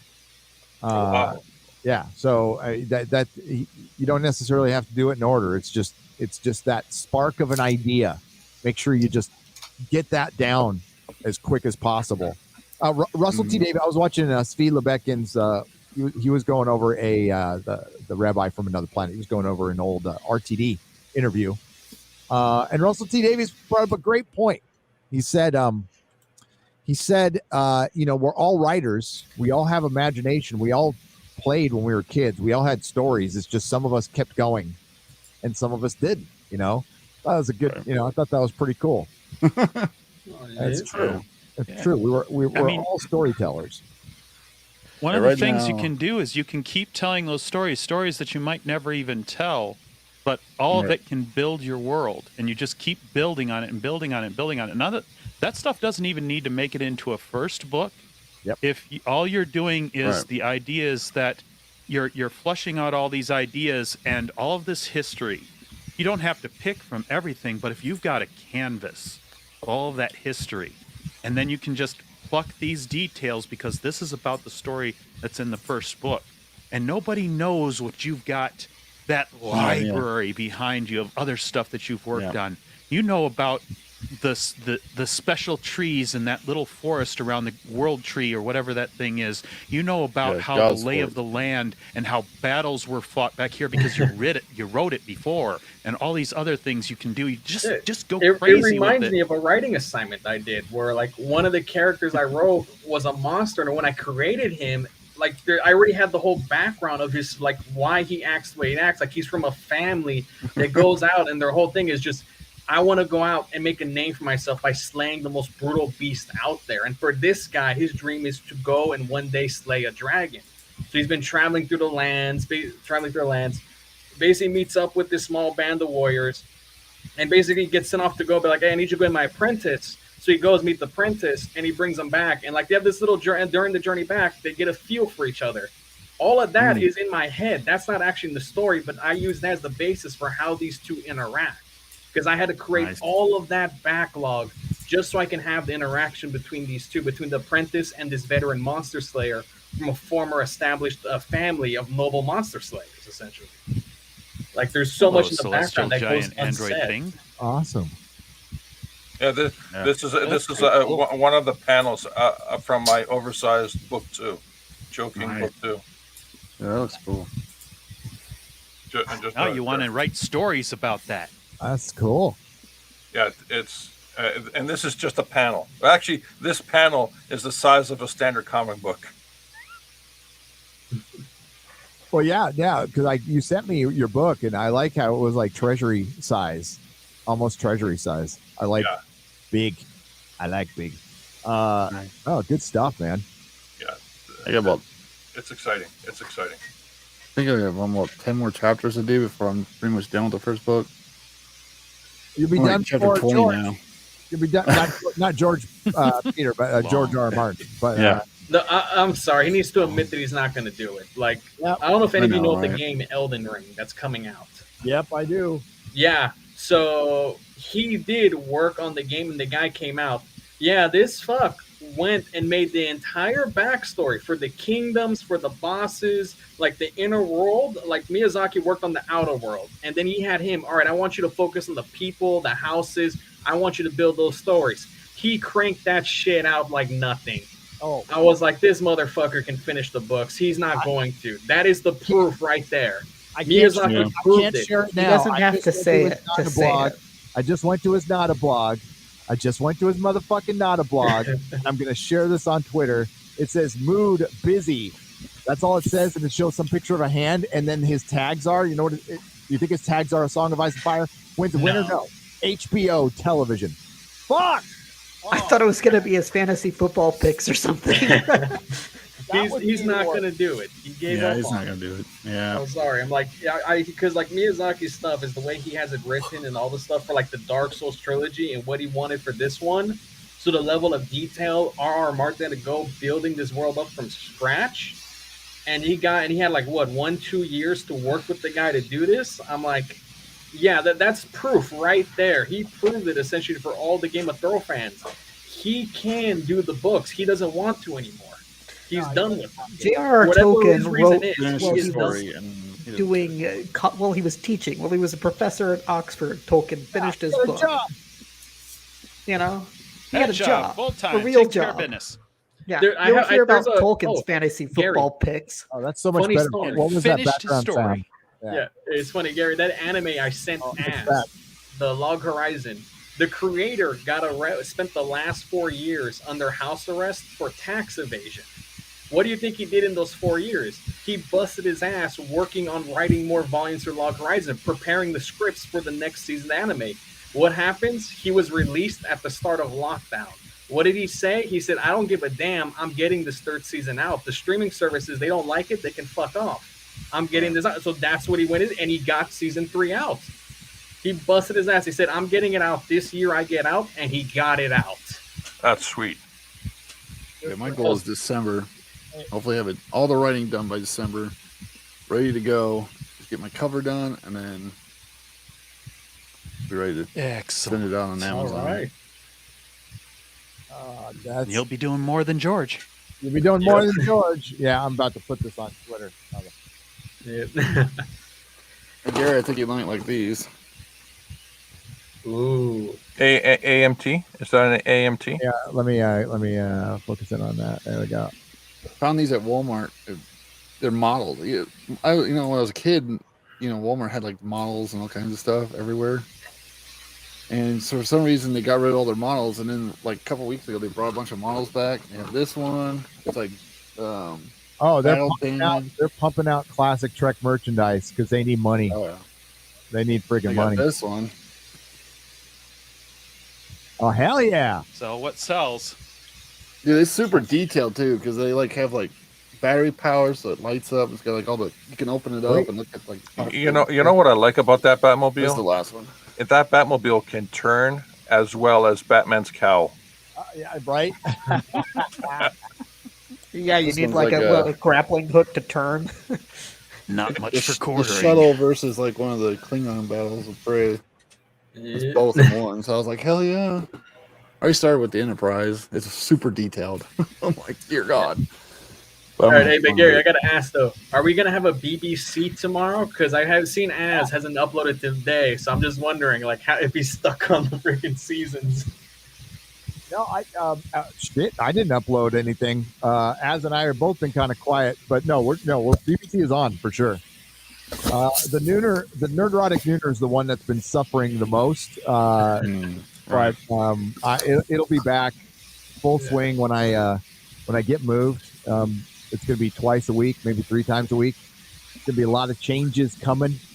Not to try to move BBC, but after I move, I've got a studio, and I'm going to be leveling up the Nerdrotic Nooner big time. So nice.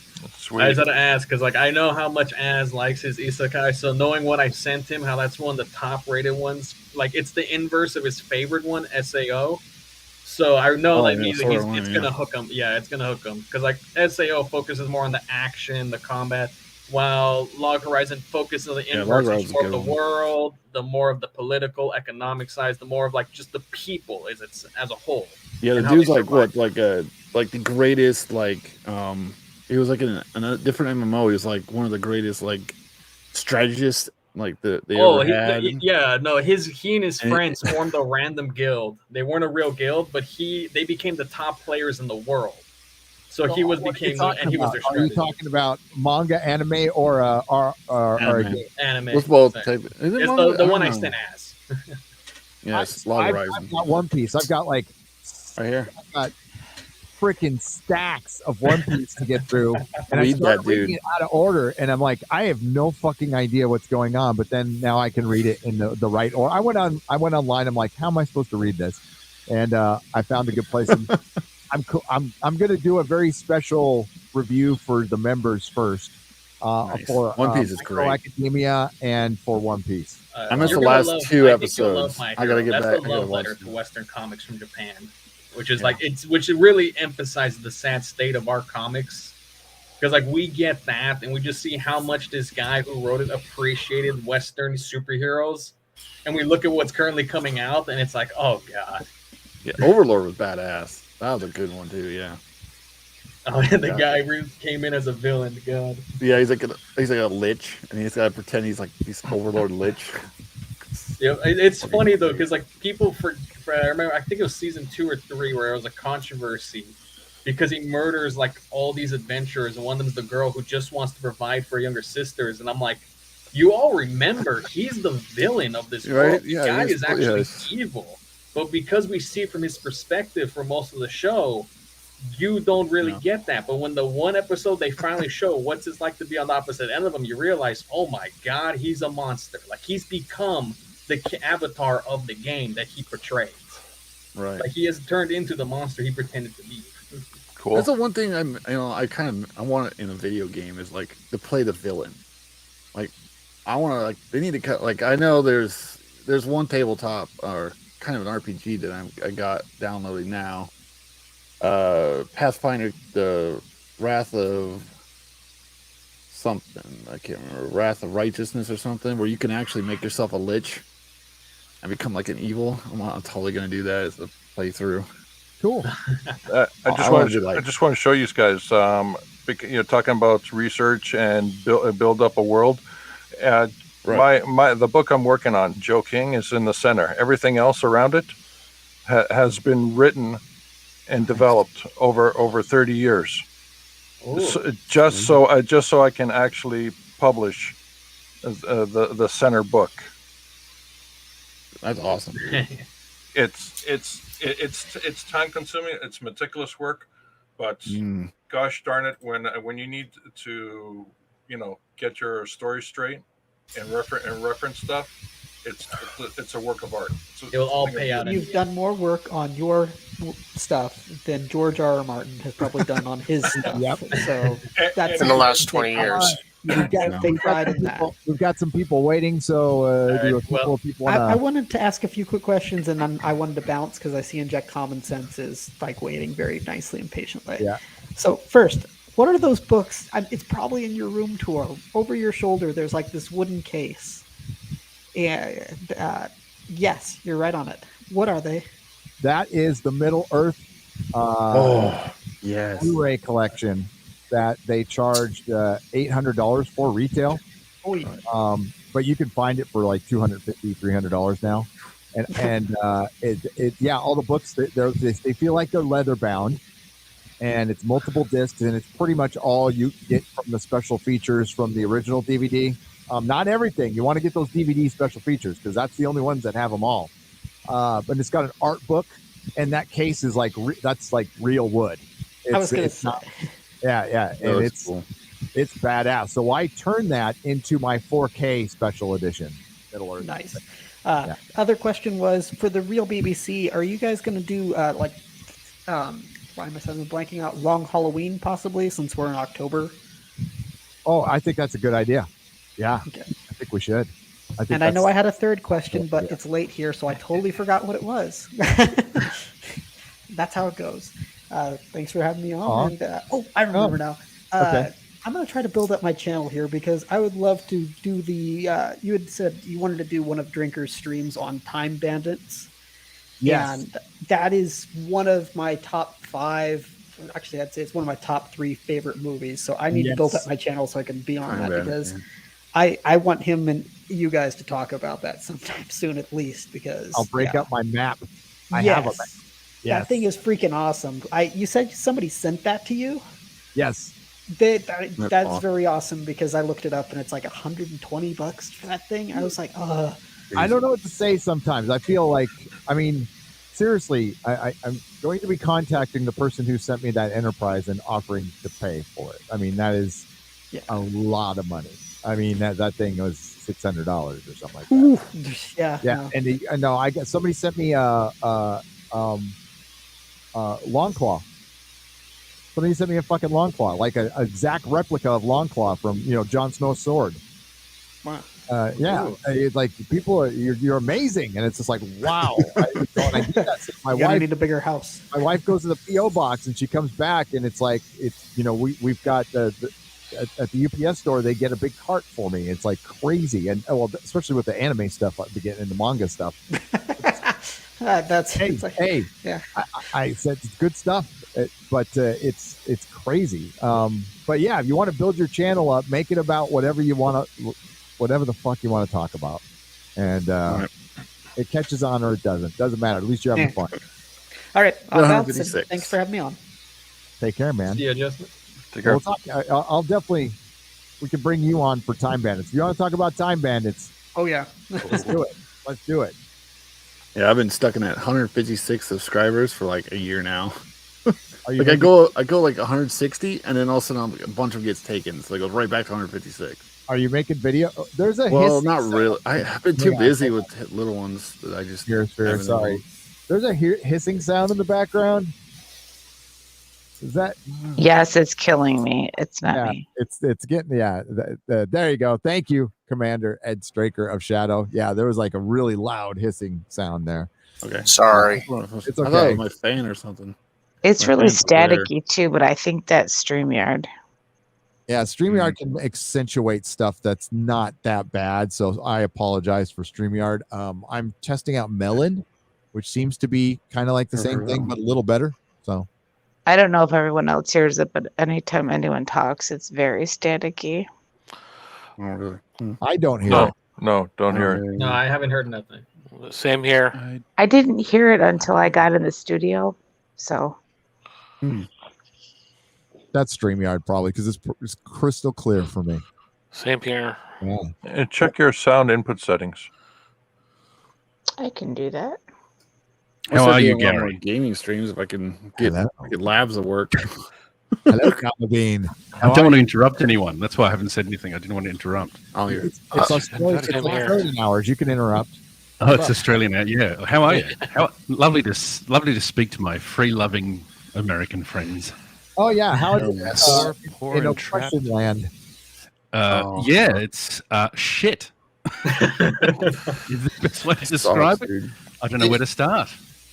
You know what's weird? When I see my sister follows a lot of dogs on Instagram, and there's quite a few in Australia, it seems really weird. It seems like there's like 2 different countries. There's like the country that's like totally locked down, and then there's other ones where the people seem to be moving around, going to the beach, going here, going there. Is it that different states are different, or is it that they work for the government, so they have government, police, military, and they have passes so they can travel wherever they effing want?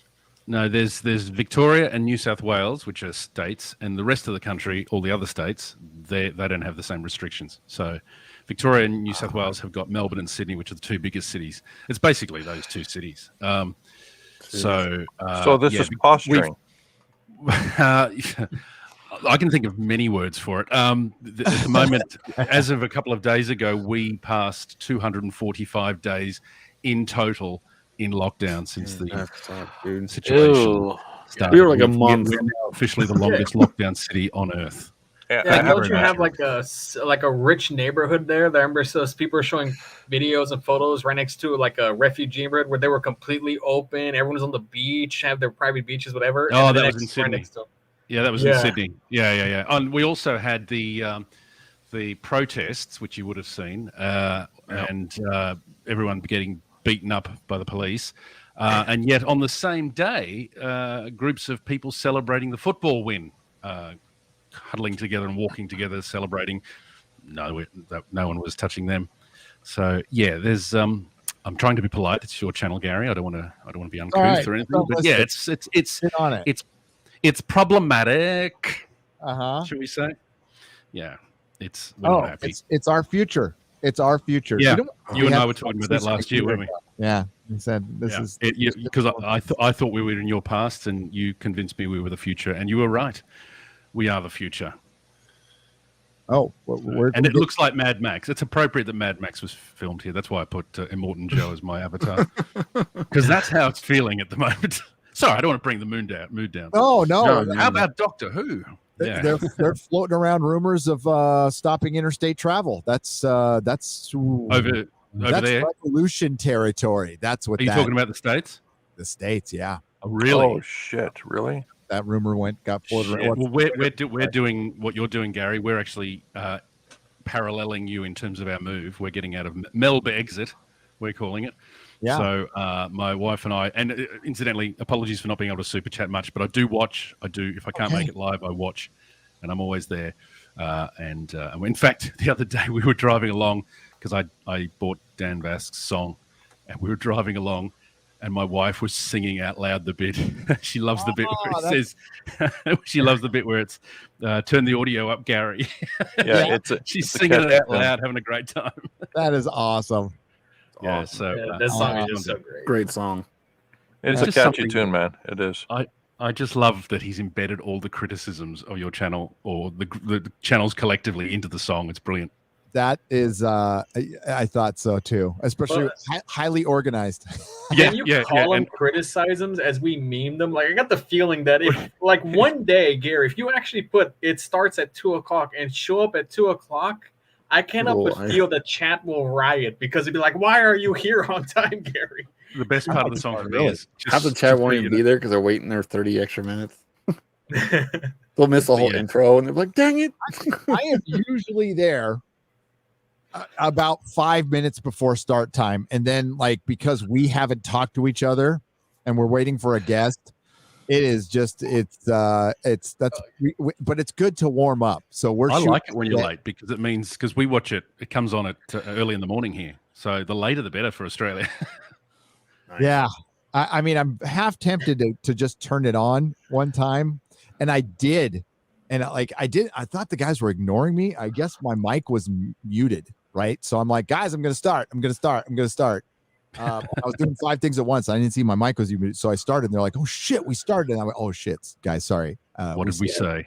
Well, we have to worry about it now because the closed caption is catching some of our conversation prior to the show. So it's nothing terrible. Okay, it's usually just it's personal information and you don't want to dox yourselves. Yeah. People can lip read. They don't need closed captioning. Yeah, Gary, how is it after the show? Are you guys still hanging around talking, or are you just split and exhausted? Most of the time, we talk to each other for a good 15-20 minutes to 30 minutes after the show. But sometimes it's like I got to eat by, So yeah. I did enjoy the Fury of the Whovians, Gary. That was particularly entertaining. That was fun. Yeah. Dan Hadley's fantastic. I love his podcast. Mm-hmm. Yeah, Dan's He's good a guy. good dude. He's a good guy. He's got a rosy view of the world, and I love that. We need people with the rosy view of the world. He's great. The Spacebook, the Type 40 live is fantastic. JT and Simon, who he has on, are really good. It needs some counterbalances to help mellow things out occasionally. Like I watched the stream. Like I haven't seen Doctor Who, but all I've seen are the clips for it, so I can appreciate the show. Like I was gonna get into it, but then the whole season with Jodie was like well onto it, and I was like, do I really want to hop into when it's leading into this mess where like it was going after? So I didn't, but which is sad because you know what was the first clip of Doctor Who I saw that they showed on YouTube from the channel? Oh, who we lose? Who we lose? Oh, inject some common sense. Okay, well, I'll wait for her. I'll keep the spot open for her. So. Yeah, sometime in the future, somebody's going to cut all the Jodie Whittaker Doctor Who into a good solid half hour of reasonable watching content, and you call it a day. Yep. But yeah, no, the very first clip I remember seeing though was I was thinking it'd be more like 30 seconds. Was it? I think it was the last. Same here. Turned into a fever dream. Yeah. I got to say that Gary, my reaction to Russell T Davies was about 2.3 seconds of excitement. Then I was like, you and Az just, I don't care. They're not going to read. I have two rules. There are two things are going to get me back. One, William Hartnell's the first Doctor. Two, Jodie Whittaker isn't the 13th, and those two things aren't going to happen. Oh my God! I did a video on my YouTube channel. You can play it here of all 13 Doctors before Jodie. Jodie's the 14th, by the way, and I got DMs from people saying this is bullshit. Seriously, it totally pissed off a lot of people. A lot of people DM me. Like, Gary, I'm just not interested. Yeah. Hey, Gary, I don't know if you know which episode it is because this is the clip I saw. But is it called The Last Dalek? Which is, I think, with Eccleston was the Doctor. Where it's like he's, I think, in the underground bunker. An episode called Dalek, yeah. And it's, it's his best episode. It's because the clip I remember seeing, and this told me how good the writing was, which really made me feel for like Doctor Who, like how it's been destroyed, was that scene where it shows the Dalek in the water from the sprinklers, and he just killed all the SWAT team soldiers, and he's just like, and he's just yelling at the Dalek, and he's just screaming, and you can feel that rage in history. How he's talked about them wiped out. He says, "Why don't you just die?"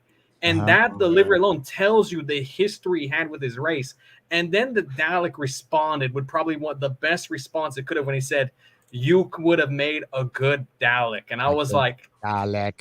I was like, there's so much context right there, just of the delivery of that exchange, that you can feel the history behind the two. Like, I don't need to know all the details to understand the friction, hate, and just basically what they've done to each other. It's like, holy shit. I was like, this is Doctor Who. Yes, it is. And it's, I mean, watch all of that. You can watch, anybody can watch the modern series from 2005 to pick your end point, 50th anniversary, season 8, you know. Right. I think the first episode I watched was a library. Or the Shadows. It's in the library. Oh yeah, that's a good one. It was on I was just randomly we were looking through Netflix and we were like, what's this? And we clicked on it. I mean, my wife watched that. That was one of the best Donna Noble episodes. I know, man. She's like, spoilers. I can't tell you what. I was like, I don't know who she is. Like, what the hell is going on? She's like, oh, you're the youngest version of yourself I've ever met. I was like, what? Well, guys, I got to drop out now here. Get ready. I got work tomorrow morning. That's in your next. All right. The whole storyline was really good, though. They did a good job with that. Nice talking to you guys. Take care. Take care. Great. Yeah, I didn't see them retconning much, Gary. Well, the Eccleston Tennant eras and the Smith eras were great, but when you got to the later on, it seemed like it lost its. The bow tie guy was kind of a little bit annoying to me because I was just like, "Come on with the bow tie, we get it. You like bow ties now." Oh, the mask. Oh, nice. Good movie. Is that a hot toy or is that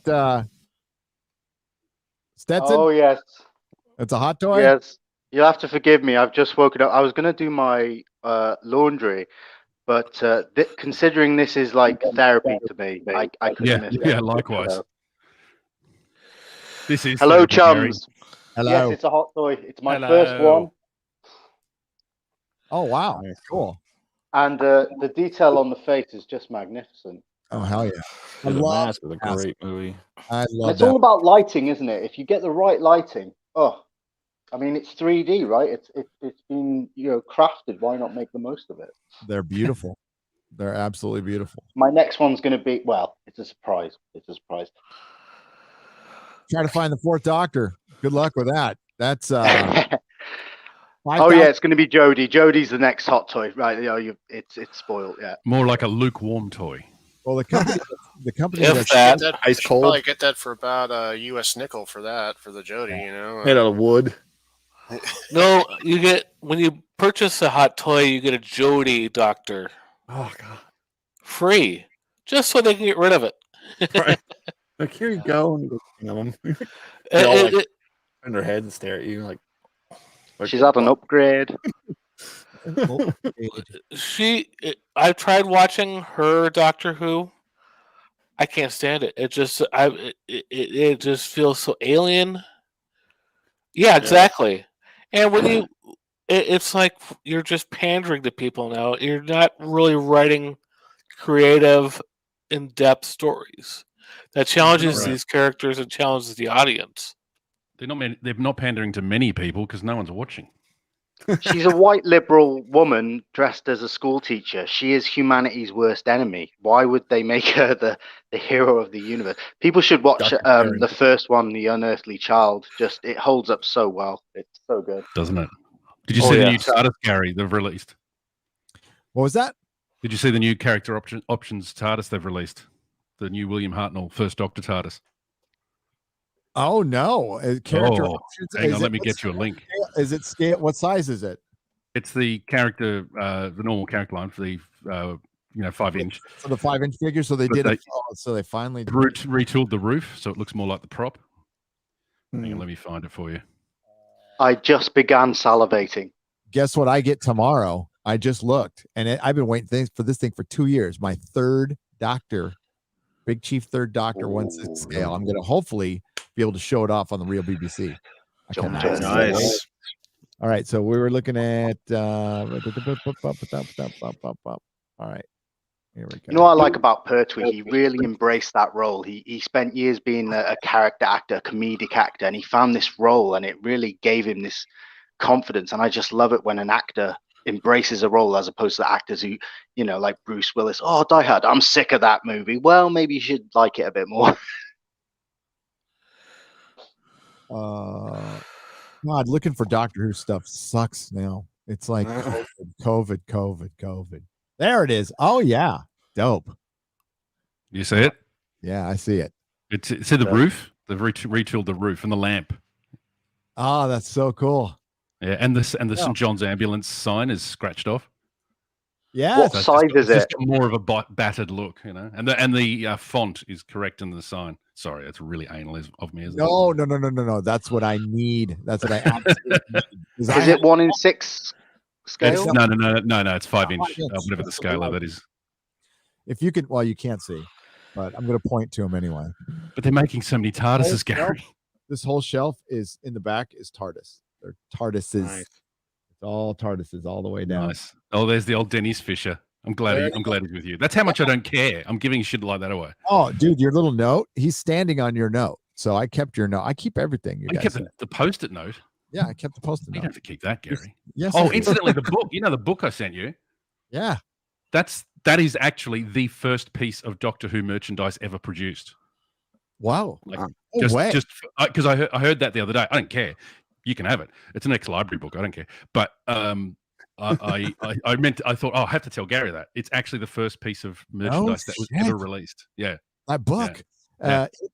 It is in that shelf back there. So yeah, check the date. I'm not sure. I think it's the early one. Yeah, it's an old library book. It was early '60s. So yeah. I didn't see if it's a first edition. Probably is. I can't. Yeah, I think it is. I think it's the first thing that was actually released. That's how much I don't care about Doctor Who anymore. It was Australians and Brits that created Doctor Who fandom. So before Star Trek was even a thought you guys were pointing little 8mm and 16mm cameras at your TVs without any sound and sharing and mailing shit to each other. And I don't know how you found each other, but you did. We used to. I can remember going to the Doctor Who club when I was. Sorry, am I talking over someone? No, you're fine. Going to the Doctor Who club when I was 13, and we'd literally watch VHS tapes that were sent new episodes that took 3 months to get here from the UK, and we'd all be huddled around a little television watching it. It was fantastic. Those were the days. Those were the days. And you got the continuity announcements, coming up on BBC One. It's Doctor Who with Sylvester McCoy, and off it would go. It was fantastic. I remember my first memory was actually the McCoy era, and it was sadly enough the last ever story. So my first memory was the last story where it was those kind of cat people, and I remember just being terrified of these cat people. I think I was like 7. Do you know what? That last season, I really enjoyed McCoy. They got it right. That last season, they got to altitude and then they were cut down. Yep. That was a brilliant season. I love The Curse of Fenric is just one of my all-time favorites. The tone, the mood. Doctor Who is best when it's spooky. Yes. Oh yeah. Not when it's trying to be Star Wars. Not when it's trying to be Harry Potter. When it's trying to be Hammer horror. That's when it works. Blink was a really good episode. Yeah, spooky, rain, atmosphere, shadows. And it didn't really have the Doctor in it. I mean, it relied on 2 characters that weren't even normally in the show. It was the guy running a video store and a woman who's roommates with the video store guy's sister. Yeah. Yeah. Yeah.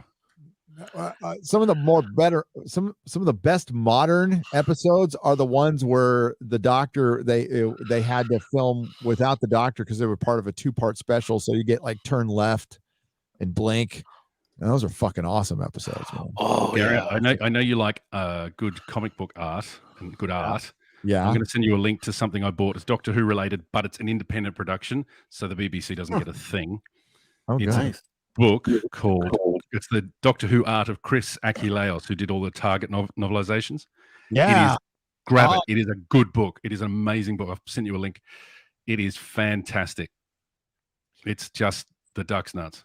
I'm afraid to pull up. You guys check out Bonds. That was pretty good. Oh hell yeah! I got Bonds back there. Holy shit, that art is fucking awesome. So I'm gonna. It's all 60s, 70s, or mainly 70s. It's a bloody good book. I've been collecting those Target novels. I've been because they're cheap, so you can always get a lot of them for like $50. You get like 20 books. Yeah, they're great. The artwork is just stunning. Yeah, and that book is produced independently, so the BBC don't get anything. Good, nice. Fucking A, good. Davros. Yeah, with the Russell T Davies news, I was a bit like, there's no point. Like, it doesn't matter how good the driver is if the car doesn't work, and the BBC just is that car. Yeah, I mean, like for Star Wars fans, I know people love the idea of it, but imagine if George did come back. Okay, 70-year-old George. Do you think it would be better? I mean, it would excite a lot of people, but would the actual content be better? Like, man's really does. If he, I don't understand why they made the sequel trilogy, because the books, if you guys ever watched the EU and read the books, Jaina and Jason Solo were like far better characters. Oh, they thought they could do it better. They were dumb, but that's Hollywood. It's their arrogance. They actually think they can do it better. They go. They would just bring that back. They see canon as restrictive. Yeah. Well, they also don't want to. They don't want to pay the original authors, right. And if it blows up, they're going to want if they use the script. Let's say they base the script, or if they write a script treatment of the book, then the movie blows up. Most of the current deals that are anybody with half a brain in their head, or the agent will want 1 or 2% of the domestic box offers for yakety yakety yak, and Disney doesn't want to pay that. Canon is an alt-right dog whistle. It is. So is customer service. So they I've been going. Okay. Books I've been getting back into. Look at current history. They don't pay or creative. They are sheep in wolves' clothing. They are wolves in sheep's clothing. I've been reading about communist subversion and demoralization. It fits very well with stuff that. And also, I've been around. I've been around sociopaths. I'm related to a few, and so I know. Yeah, it's the same MO, isn't it? Right. Yeah. Yes. It's narcissistic behavior. It's getting into higher positions of power just for the sake of being in power. You get career politicians, and it's really hard to see what the world is at the moment. And creating problems that only they can solve. You know, I was half joking with a friend, the current trajectory. If you look at the clowns in Hollywood, they wear Che Guevara shirts and, you know, communism this, Marxist that, all this nonsense. I was joking with a half friend. Next year, the hot and trendy shirt you'll see will be pictures of, black and white picture of Adolf Hitler in the dark. That'll become the new. Oh dear God! It's Hunger Games, man. Because 1984 has become almost like an instruction manual, not something to avoid, but something to embrace. Yeah. So, I mean, what's the next logical that one step? teacher had fucking Mao, a picture of Mao in his classroom. I mean, that guy is Hitler. He's Hitler. He killed more people than Hitler killed. Actually, no, he was far worse. He actually killed at least 5 times as many people. Chairman Mao, and then again, and a close second is Jojo Stalin. Yeah, Where was that posted, Gary?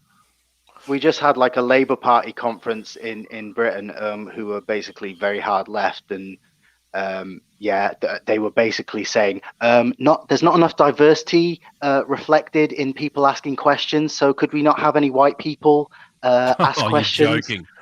Oh yeah, Sargon's done some highlights of it on his Lotus Eaters channel. Did you see them criticizing the Taliban for not having enough diversity?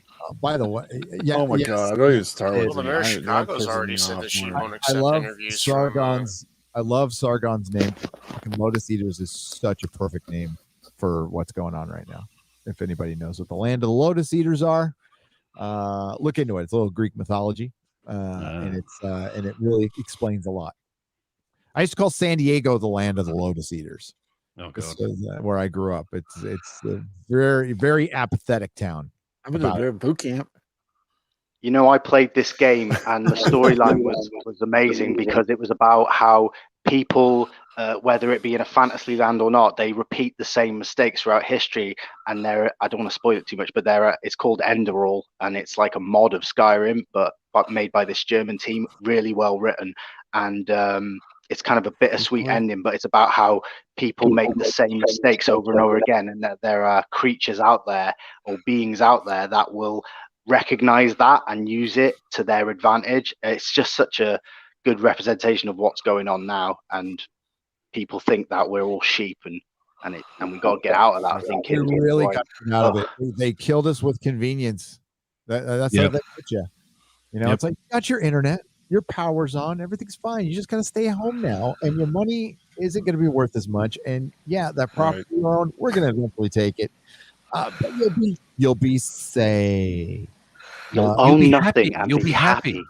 Well, excuse me. We'll legislate death away. We'll keep you safe. You know, anything scary, anything harmful, anything that could kill you, all taken away.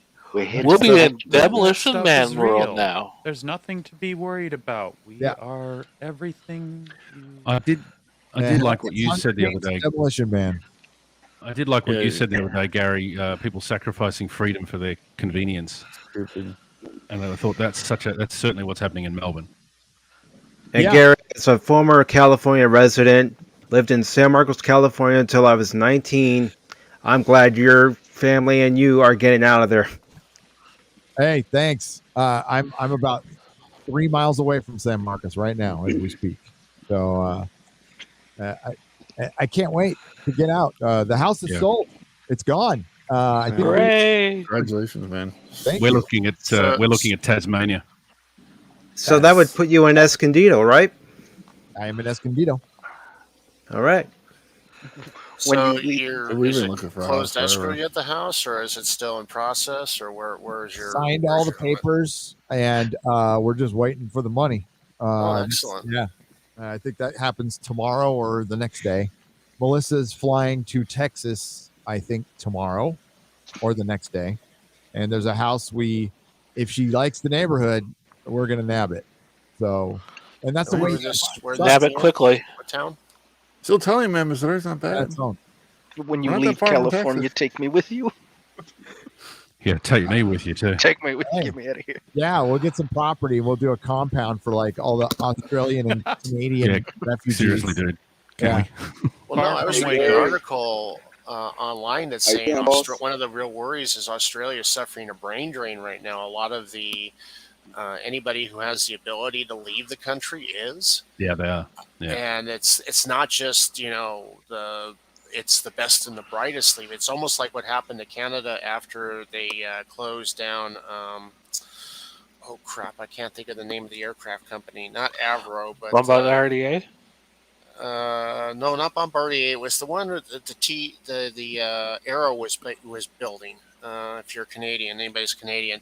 But basically, after that, all the aerospace scientists in the industry, after the Canadian aerospace industry collapsed, all came to the States and started working for NASA. Yeah. In fact, they were saying that over about 30% of the Apollo program all spoke with Canadian accents and said A a lot and said Z instead of zero. They gave themselves away. Yeah. So what's going on in Stop Australia? the There's a brain drain, and that's like a real thing? Java Bean, is it going to? Yeah, well, people, if they can, well, no one can get out at the moment. But yeah, theoretically, a lot of people. Everyone's leaving Melbourne, that's for sure. Yeah, I mean, if I could work in the US, I would.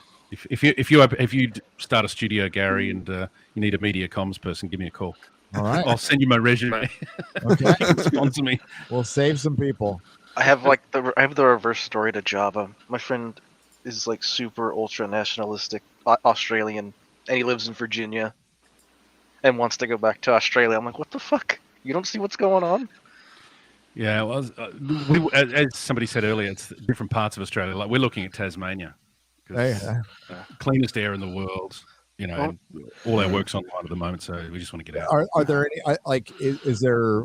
How's the infrastructure? Like, I have no idea. Is there big cities there? Is there is it just? Yeah. Hobart is a reasonably large city. It's not the only the parts of Australia that are complete wilderness and uninhabitable is the middle. You know, the deserts, the Mad Max territory, and all that stuff. Yeah, Tasmania's beautiful. It's a stunning place. Yeah, there you go. Yeah, that's hell yeah. Get out. Tasmania's the island at the bottom, Gary. There's a big bit of water. I got it. I knew that. Damn it. Yeah. Sorry, I don't want to sound patronizing. That was terribly patronizing of you, wasn't it? No. I was like, I thought, I just don't look at the maps of.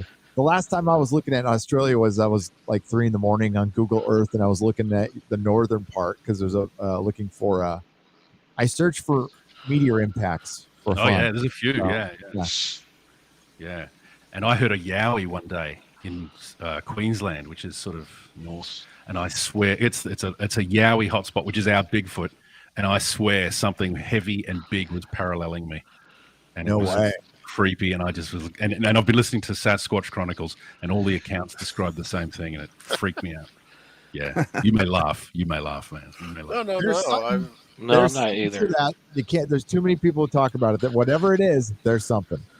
Have you got onto Sasquatch Chronicles, Gary? No, I haven't. It's a good podcast. His audio production gets a bit over the top. He thinks he's doing a Hollywood movie, but he's a good interviewer, and everyone who gets on there talking about it, half of them are crying. You know, they're like, I don't want to be named, but I saw this thing, and it came onto my property, it did this, and all the descriptions are all consistent, all of them. So he either knows the best improv group out there, or he's talking to legitimate people, because they're not actors. I'll find you the video. It's still out there, and you don't get to see anything. But it's a camper breaks down here in California, up in Northern California. If you're not aware, it's not all city. It's not all L.A. It's a lot like Oregon up in the northern part. It's dense forest, like forest where man has not walked. Very, very dense forest, and this camper broke down about 11 o'clock at night, and they're all, fuck it, we're just going to stay the night. And something woke them up, and their dog's up, and they just hit record on their camera, and you hear what sounds like it's not dogs. It sounds I like think another one. It sounds like apes. Is Just, that you know, the conversation, Gary? That sounds not like the a talking conversation one. between the them. talking one's freaky. That That's one's freaky. that's the Sierra sounds that were recorded in '73. Yeah. Yep. I apologize. I was drunk. I was naked. It was my only trip to America. I was just excited. Okay. Actually, those Sierra sounds. Oh, he's gone. Welcome back to Nerdrotic, everybody. Let's check up some super chats. Great. Yes. Boomer did it again. It's okay. All right. And the super chats will all be divided by 9. Oh, we've got a guest. Possibly, I boomed it again. what could possibly farting out my freaking Chrome, other than Chrome sucking? I mean, I was just gonna say Chrome eating your RAM. yeah. I mean, Chrome. Well, you're on a different computer, Gary, so you might You're have frozen. Oh, geez, he's frozen. I am. Oh, yeah. frozen. Can you hear me? Yeah. Yep, You're I in can the still Twilight hear Zone, you. Gary. I can just turn the camera off. Hang on. You Oh might my be, God. It might be something about that different computer that you've got some hotkeys that are going right into Streamlabs and doing stuff. I don't know. press this button.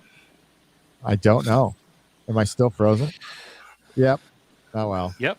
Oh, You get to not see me for a little while. Not like see the me. Grace- mystical powers of Shang-Chi. It's like found the the great Sierra race. sounds. Push the button, Bracelet Gary. of power. Boom. Reset the power.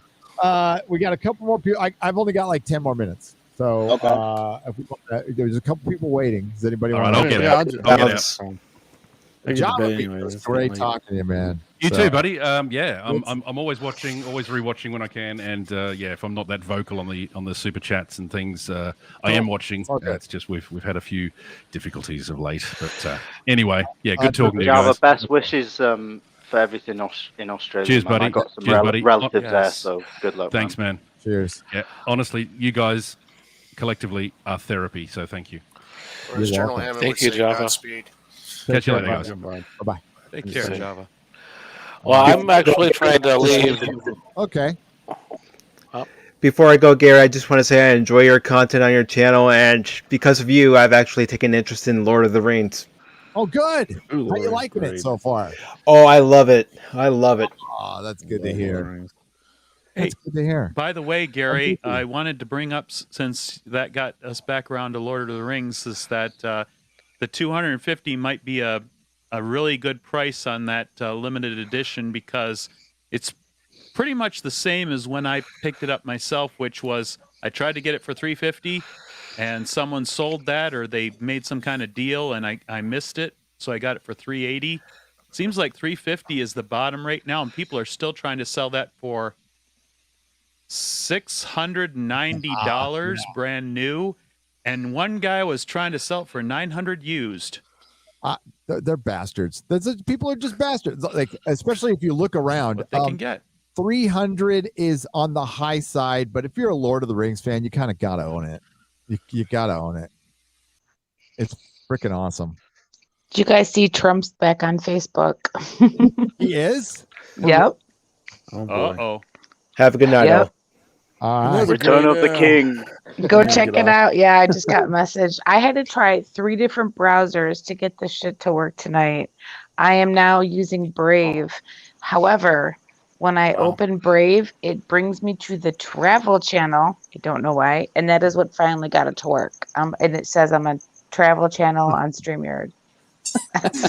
I give up. Like, all was good until I tried to fix my settings, and then I couldn't get DuckDuckGo to work. I couldn't get anything to work. I'm like, what the hell? Yeah, Trump's back on Facebook. You gotta love that. That's kind of fun. Hey, could everybody hear me? I still want to know what really happened, I can hear you, because buddy. I watched the Kimmy. Quarterings video, and you just never know. Yeah. All right, guys. I got to jump off. But thank you for having me. And it was Okay, fun cool. hanging out with you guys. Take care, man. Thank you, bro. And the guy who's wanted to hit care. me up about the cover, just hit me up on Twitter. That's and George. I'll George talk to him. Peters. Yeah, George. Okay. All right. Thank you, guys. See you, buddy. Fun. See ya. Have a good And day. somebody care. was saying, can you who, Thank you, say that Mr. again? Beer. Somebody was saying, can you hear me? Oh, That's me. Cammy. I was just wondering. I can hear you. Yes, Cammy, we can hear you. We can hear you. All right. I sent you a Streamlab donation on Friday Uh, it was my birthday, and I was. Hey, happy birthday! Yeah, Happy it wasn't. Happy birthday. It wasn't until I found out that I share it with Bree. Oh, well, Yeah. It's your birthday, not hers. Oh, ouch. Yeah, exactly. I'm older than her. Maybe that's how that'll work. We'll sing you happy birthday this Friday, but like later in the show, so we don't scare too many viewers away. I gotta I write that. appreciate it. I don't normally like being sung to, but it's been pretty lonely, so I figure, Happy. Oh, and Newsom. Oh my Newscum. Sorry. I'm so glad you guys are getting out. I cannot believe. I mean, I believe. You knew he was going to do that mandate for kids. I'm like, Oh yeah. Well, I mean, like, this is unlisted. He fortified his election, which he was going to win anyway. But it was going to be closer. It was going to be closer, but he was going to win it anyway. And These people love to mandate kids. Sorry, Gary. they do. No, don't. for call private school for- too. He did it. That's you think his kids are getting it? But that's bullshit. Hell no. Well, yeah, I'm sure he's dosed up. I'm sure he got his boosters and everything. I have little doubt. I don't think they're wearing masks. I don't think they're following any of these rules. And it was disappointing to see. My wife was pretty disappointed to see a lot of her friends on Facebook supporting Newsom, even knowing what happened to her. So she was like, fuck this shit. But he's such a pretty man. Yeah, that was one of the tweets. I meant to put those guys on blast. I usually don't like putting just Joe Citizen on blast. But some guy put up, that was a great speech tonight, and Daddy Newsom's hair was on point. And I'm like, wow, these people. I have family in Canada that voted for I'm going to Trudeau with destroy that California. Sorry, what was that again? And Minnesota. You got family in California? in Canada that voted for Justin Trudeau for that exact same reason. Oh, he has boy. pretty hair. He has hair just like his father's. No As long as they had a good reason. Fight that. Flawless reason. Gary, didn't you say they were getting money for voting for him or something like that? Gavin Newsom promised to pay everyone's rent. Oh, he promised. So that and he means he promised might not. $600 to anybody who's making under $74,000 a year. And I don't know how many times you get it. I think it might be just one check. Yeah, he offered a bunch of money. I don't know how they're going to pay everybody's rent. There's going to be so much fraud with that. We already have tons of fraud. Yeah. Yeah, it's just money getting wasted. Sounds like California. Pathetic, man. Yep. Well, if they're going to be commies, they may as well get into the voting system like commies. You know, they're just sort of being consistent there. Yeah. In his opinion. What's that squeaking? In my opinion, yeah. Oh, Who's that's got the dog? I'm outdoors with my dog. Sorry. Wow. There we go. Sweet. Oh, good. Oh, hello. Hey, Gary. Hey, what's up? What's up, man? Good long time no talk. Hope you're doing well. Hi, buddy. Hey. Are you doing another? Are you doing another?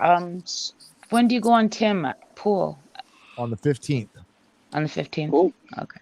I want to show you guys our Halloween haunt when it's done. So I didn't know if you were going to be doing a stream before another member stream I will before be. Halloween. I'll be doing 2 more member streams before I go to Temple. So I think it'll be on like a Wednesday night and a Sunday morning. My poor neighbors. house? We've got a pixel tree outside that plays music, and my son has Asperger's and ADHD and all kinds of fun stuff, and he programs all the lights to the music, the mouth, everything on the tree. That's awesome. Yeah, except my poor neighbors, because the speaker's outside. So Fuck them. my house is known as a Halloween house. We literally have a beacon on the top of the house. Just one of the things that we have up there, like this orange beacon that flashes. We've got cool. a moon. We've got projection. I love Halloween. It's our So holiday for sure. What's your favorite? What do you prefer? Halloween. Christmas. Halloween. Good Yeah. answer. Yeah. Halloween. Mueller will be happy. No stress, just candy. No stress, just candy. Halloween's not as depressing, I find. Yeah. Yeah. No, I for Yeah. sure Christmas is really depressing. Shouldn't be, but it is. Yeah, I love them both, but Halloween I prefer Halloween. I saw somebody out there say they hate Christmas. I'm like, who could hate Christmas? I understand it could be depressing. I've had Christmas in prison. That's fucking depressing, man. I just think that we should be able to have we start Halloween like we've already started because it's substantial, but it should be like longer, I think. It should be a couple months. The season. Christmas.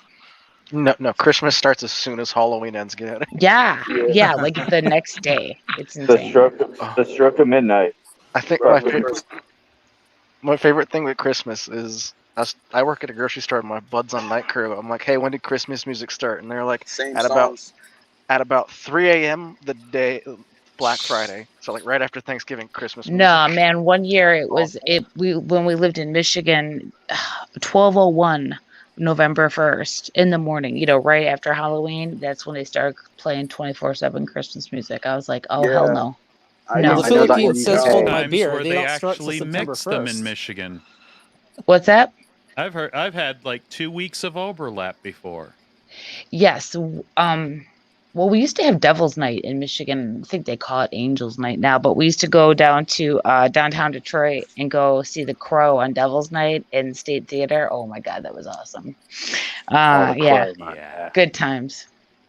Yeah. Now we're in Florida and they're like, what? We got November the 5th in UK, and that is like the Guy Fawkes. It just reminds me of V for Vendetta. Remember. Yeah, it feels It's very November. relevant now. So I think fireworks night, just from my youth and stuff like that, and going to the bonfire, hanging out. I probably like that spirit of rebellion. Yeah. Devil's Night was did anyone else have Devil's Night? I think it was just a Michigan thing. I don't know, but like they used to set shit on fire. No, Devil's Nights. That's a Chicago, Michigan, Detroit. That's a Detroit thing for sure. So you're saying all of last summer? Western. Yeah. Devil's Night was all summer 2020. Yes, for sure. Yeah. And when we went downtown Detroit to watch The Crow on Devil's Night, that's when Devil's Night was still a thing. Awesome. Oh, I Yeah, fucking love that movie so much. You have no idea how much I love that movie. That was when Devil's Night was still a thing. I'm like, this is probably a really bad idea, but we had a good time. They opened up this bar and just put this huge screens up. We watched it sitting on the floor. It was awesome. To be young again. I want to do a 1-in-6 display of like The Crow and Michelle Pfeiffer's Catwoman, just sort of side by side. You can get them both. They're both available. I've got The Crow. I don't have Michelle Pfeiffer's Catwoman. That's a random thought, Stetson's Gold. Why did you think of that? No. When The Crow came up, I've been wanting that for a while, that hot toy, and I thought more the Michelle Pfeiffer's Catwoman. I don't know. I just What a combo. visually, I just thought it would look kind of good for them to both be kind of like back to back kind of thing, and in a pose. Little cross company crossover. Little crossover. I love crossovers anyway, so yeah. It's like my favorite soundtrack, The Crow. Oh, yeah. Oh, I think it's the best rock and roll soundtrack. I actually got into a debate, an email. Somebody thought that Mortal Kombat was better. I'm like, no. Okay, now wait. The Mortal Kombat, I do have the disc of the original movie back when I was 20. I did used to work out to the Mortal Kombat. Yes, because that was just the shit that you had to. That's good. I love the Spawn soundtrack. That's because it was mixing like techno and freaking metal at the time, or electronic music and metal at the time. I thought that was pretty cool. I liked it. The original La Femme Nikita season series on USA Network, they had the best soundtrack because it showed a lot of music that wasn't in the States yet, so everything was like from abroad, and it was just so good. If you guys haven't watched that series, it's really good. I like it a lot. La Femme Nikita, I have seen it. The original though, not that CW shit. No, Yeah. the original one, yeah. I didn't even that CW shit. I watched one it was bad. Now Roy Dubois, who plays Michael, drives me insane. Like every time he talks, he has to close his mouth. Like every oh god, it's like I don't know. That's annoying. I'm not an actor, but literally anything he says, it's he closes his mouth, and I'm like, Christ Almighty, you're not that good looking, dude. You can't stop it. You know what I mean? Like I don't mean to be sexist, but if they're pretty enough, they can get away with stuff. You know what I mean? They close. After every sentence, he closes his mouth, or every word. Every word, like he could be a puppeteer. Yeah, oh my God. I'm like, did no one? And I didn't even think Peter Wilson was that pretty. Like she had to grow on me. I think season 3 or 4, I was like, all right, I can see she's good looking. I just thought the series was back in the day. It was all high tech. You know, it was before 9/11, of course. So after 9/11, it disappeared, of course, because then it became all too possible. You know, anti-terrorism group and all that. Yep. Is anyone here a Sopranos fan? Not really. I've never seen it. I watched a few, but whatever. Yeah, I've been getting into it again, studying the writing, and I think just in general, really, you really appreciate if there's good character and good writing, it really makes it. Absolutely. Oh yeah, we used to, good things, but we used to watch Dead Like Me. Empty nonsense. Oh, I love that show. Dead Like Me. Oh yeah, on Showtime. Yeah. Oh, definitely, it was wonderful. That was the snarkiness of the main character George. Oh yeah, I loved that show. George. And then they had they only did one season of it. Gary, I've asked Gary, he doesn't remember it, but it used to air right after Dead Like Me. It was called Huck, and he was a psychiatrist. And I can't think of the guy who plays it. He plays I remember that. Yeah. Yeah, and that was sweet. And then all of a sudden, they ended the first season on a cliffhanger. I couldn't believe where he I can't think of the actor's name. Oliver Platt fucked his mother, and they just ended it. I'm like, what are you doing? And then I guess season 2's on VHS or whatever, but I can't get it. And I guess a lot of Huck? Huff. Huff. Huff? You can't. It's not streaming anywhere. I think I've seen that before. If you find season 2, please let me know. I've had a hard time, and I was even gonna buy it on Amazon, but a lot of people were claiming that the tapes were damaged. Really? So yeah. Has anyone seen Psycho 2? Yes. No. Because I was watching. I didn't even realize they'd made more than one Psycho. They made a whole series. Documentary on it. Fascinating, yeah. And I think I'm in love with Meg Tilly. I didn't know they made a sequel to that either. That's probably yeah. Yeah, the director they got, he was like a fan of Hitchcock's work. He wanted to be faithful. He got permission from Alfred Hitchcock's family. They talked Anthony Perkins back into it, and again he was reluctant, but then he really embraced the role and he got really involved with the filmmaking. Unfortunately, Meg Tilly had a really awful time filming it, so she doesn't even like talking about it. But that's bad. I recommend Hell House LLC, the original. It's on Prime right now. I don't recommend the director's cut because it ruins the end. The special effects sucks, but it's a horror genre, but it's found footage, but not bouncy, right? But it's written really well. So the way they tell the story is just, and it's pretty scary. It's not gory, and it's not corny. I like it a lot. And there's 2 other movies. They're okay, but the first one is really good. Yeah. And that's Hell House, is it? Hell House LLC. Like you have to put the LLC because there's like a whole shit ton of Hell House movies. But it's good. I really enjoyed it. Named Huff? HUFF. Yeah. And it was on Showtime. It sounds familiar. I mean, I remember watching. It's Hank Azaria. Hank Azaria is the guy who starred in it. Yeah. Okay. Because I've got a Walmart listing. I don't think that's for the second season. Simpsons guy. DVD. Actually, several listings. Buy now, $40. The second season Huff DVD. Ooh. Walmart. Okay, thanks for that. I'll check it out. Hey, Gary, can I say a few things before I have to go back to work? Because I'm the Sure, bud. manager and I'm just chilling right now. I am loving your accent. A Texan? Who, me? Yeah. No, I'm from the Maryland area. Oh, well, I mean, Merlin. Maryland. Yeah, that's how people Maryland. call it from Maryland. They don't say Maryland or something. Maryland. I'm from yeah. Baltimore, Maryland. Nobody says that. Nobody. Yeah. Me too. No, Hashtag me too, buddy. Yeah. But I was just saying, I sent you a couple anime series. I wanted to tell you about the. Yeah. Send me more people. I appreciate it, man. You're awesome, dude. I think that guy, you're gonna be the guy. You're gonna like. There was people who were trying the whole time I was at the comic store. I'm like, nope, not touching it. Nope. Got plenty of good comics to read. Yeah, I sent you stuff that you probably will get into. Yeah.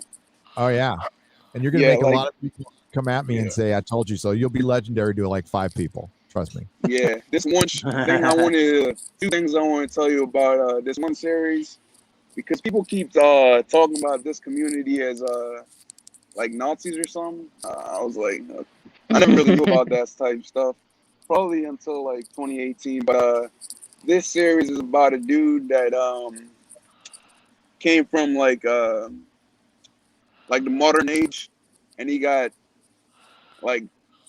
time traveled back into World War II as a kid, growing up in World War II, and then trying to navigate into trying to rank up the ranks to Hitler's rankings, and that's all I can say about that. Yeah. No, that dude. Yeah, that sounds pretty interesting. Like, it was a pretty good series. The most interesting shit is happening in anime and manga. They're taking sounds pretty cool. stories. Yeah, like they're doing stuff that nobody's even touching it here. Like they're scared to write here, and like that's where all the exciting things are happening right now. Yeah, and I sent you Trigon, like some other pretty cool stuff. Got it. Villain Saga is pretty cool. It takes place in Vikings. Yeah. Cool. They're trying to, man. They're trying to wokeify that stuff. They will, but I don't know if they'll be able to pull it off. But like, they'll probably wokeify the American shit, whatever they try. They've been wokeifying translations for a long time. But that's why they offer this Japanese version and English version. Some lines are changed over. Yeah. But I've got a video of the stuff you've sent that's going into the next Toxic Mailbag. So you've got a little segment. Yeah. Hopefully it's not too much, because I know the One Piece it's hard to get through because it's like a lot. It's a big series. I'm gonna get into it, man. You sent it to me. I'm gonna get into it. I owe you that. So it's gonna happen, and we're gonna get some reviews. And it's cool. It helps me, believe me. I need stuff like new to talk about, and that's kind of what I want to make exclusive for the members, is like the new stuff I get into is for you guys. And that's it. That's awesome. Yeah, you don't have to read that stuff all right away, because I just keep sending, like, every week. Just keep sending it through. Some more stuff is coming. More anime and more the One Piece. But yeah. Awesome. I think I got you up to 65, the volume. Yeah. Yeah. They got 100 volumes. Damn. Yeah.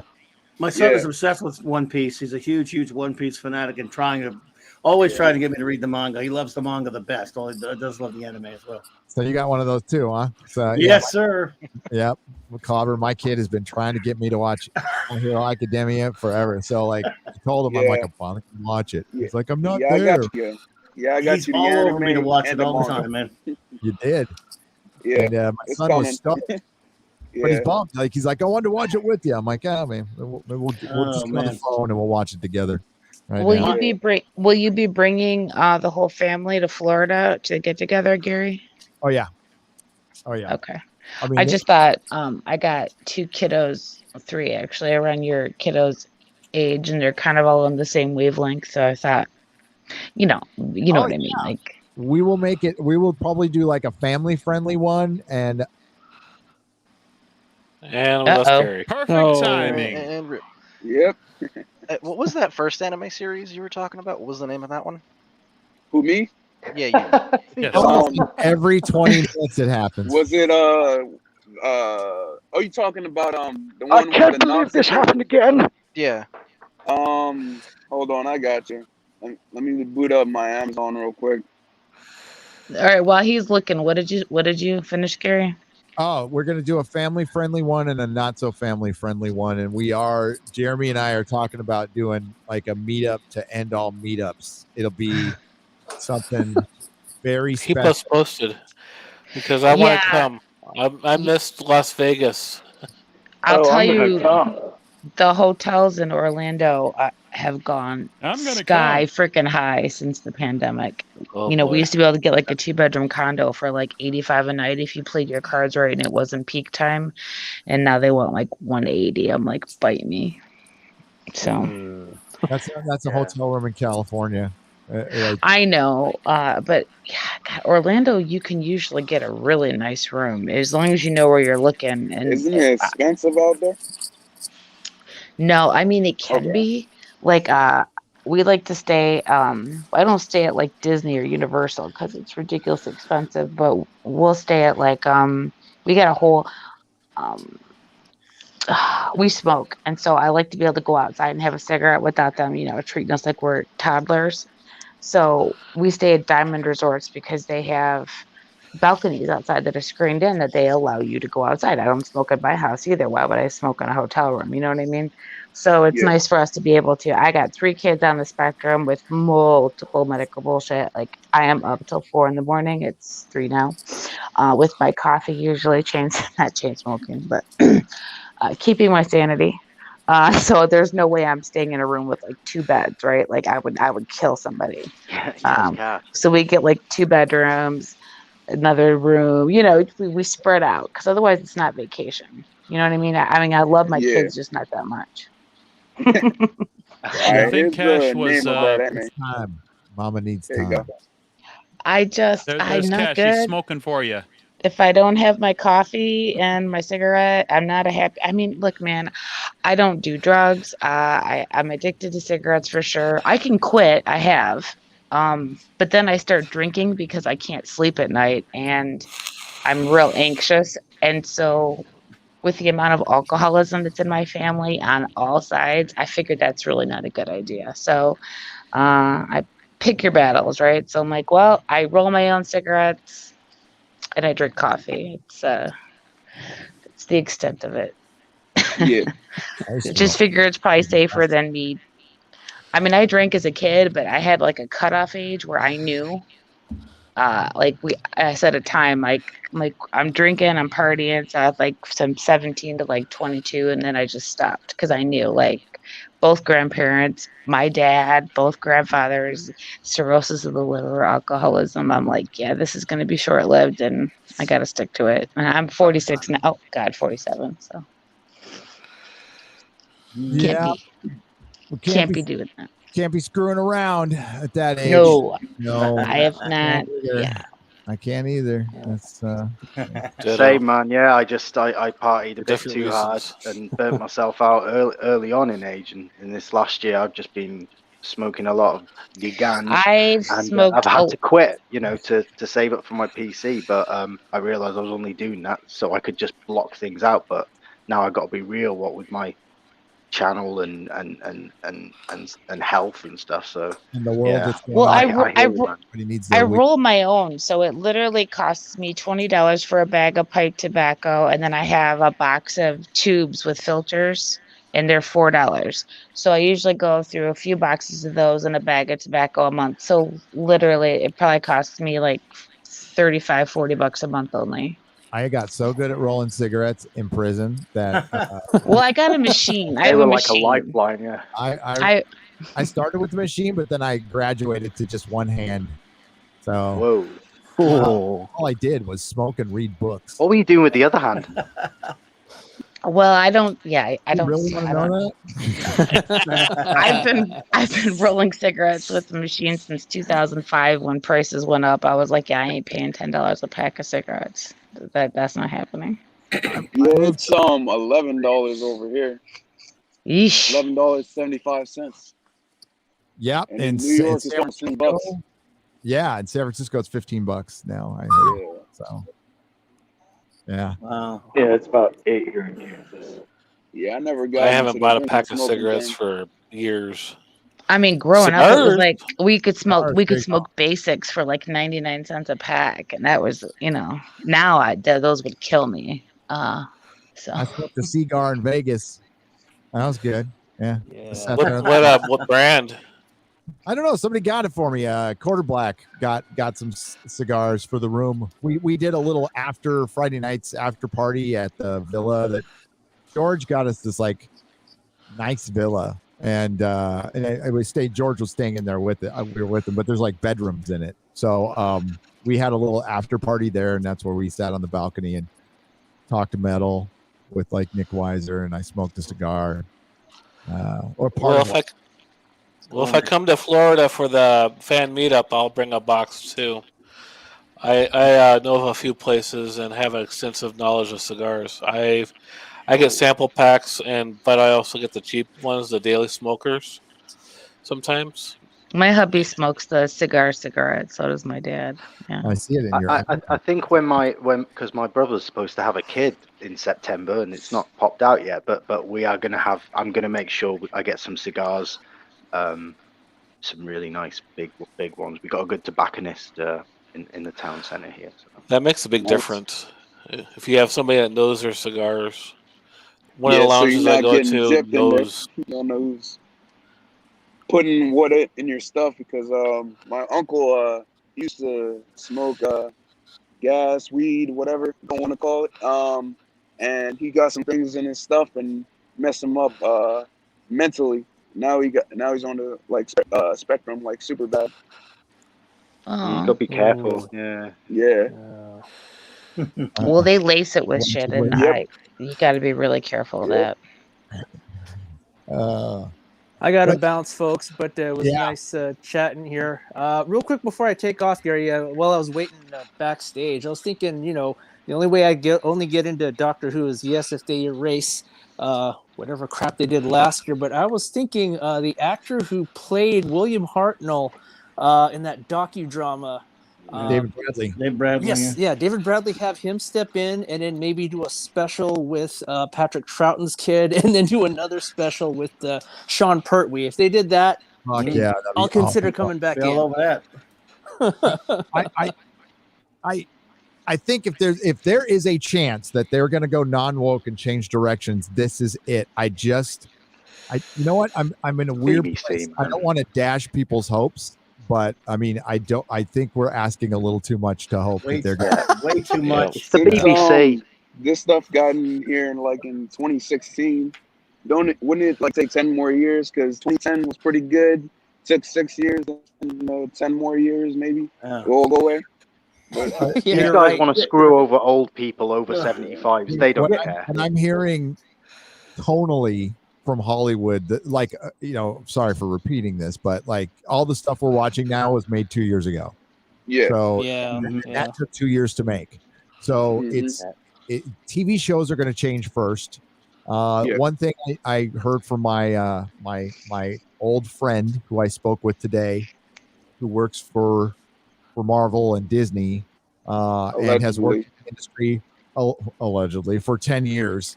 And has been in meetings with people like Jon Favreau. Jon Favreau adores Kathleen Kennedy. Not just he likes her a lot. Yuck. So, they do have a different vision for sure. And Jon Favreau just wants to make normal Star Wars. But he is up against the story group. The story group, I mean, this is stuff y'all know, but just to confirm it, the story group fucking runs everything.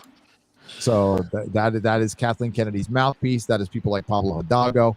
So that but the things are going to slowly change. I did hear, and once I can tell you there's good news. There's like one movie where they gave the director free reign to do whatever he wanted. And it's and it's excellent news to hear that, because it's like the one good director out there.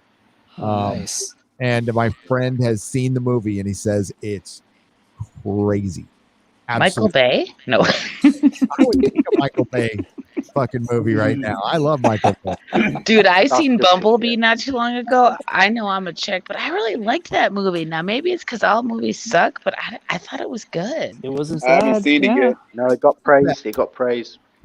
It wasn't bad in the Bumblebee Transformer. deserved it. It was better than the main series of movies. Oh hell I wanna yeah! watch The it. Definitely. look alone was awesome. It was great. First 10 minutes I heard was good with Cybertron. Yeah. Functionally, Bumblebee is what I thought the first movie was going to be. Yeah. The soundtrack was amazing. The music, I loved it. Oh my god. Yeah. I know And that it seems like these non-woke films are slipping through the cracks. Like Nobody, I've heard that's non-woke as well. So yeah, I was about to say, supporting I it, highly really recommend supporting it. I Supporting highly that kind of recommend Nobody.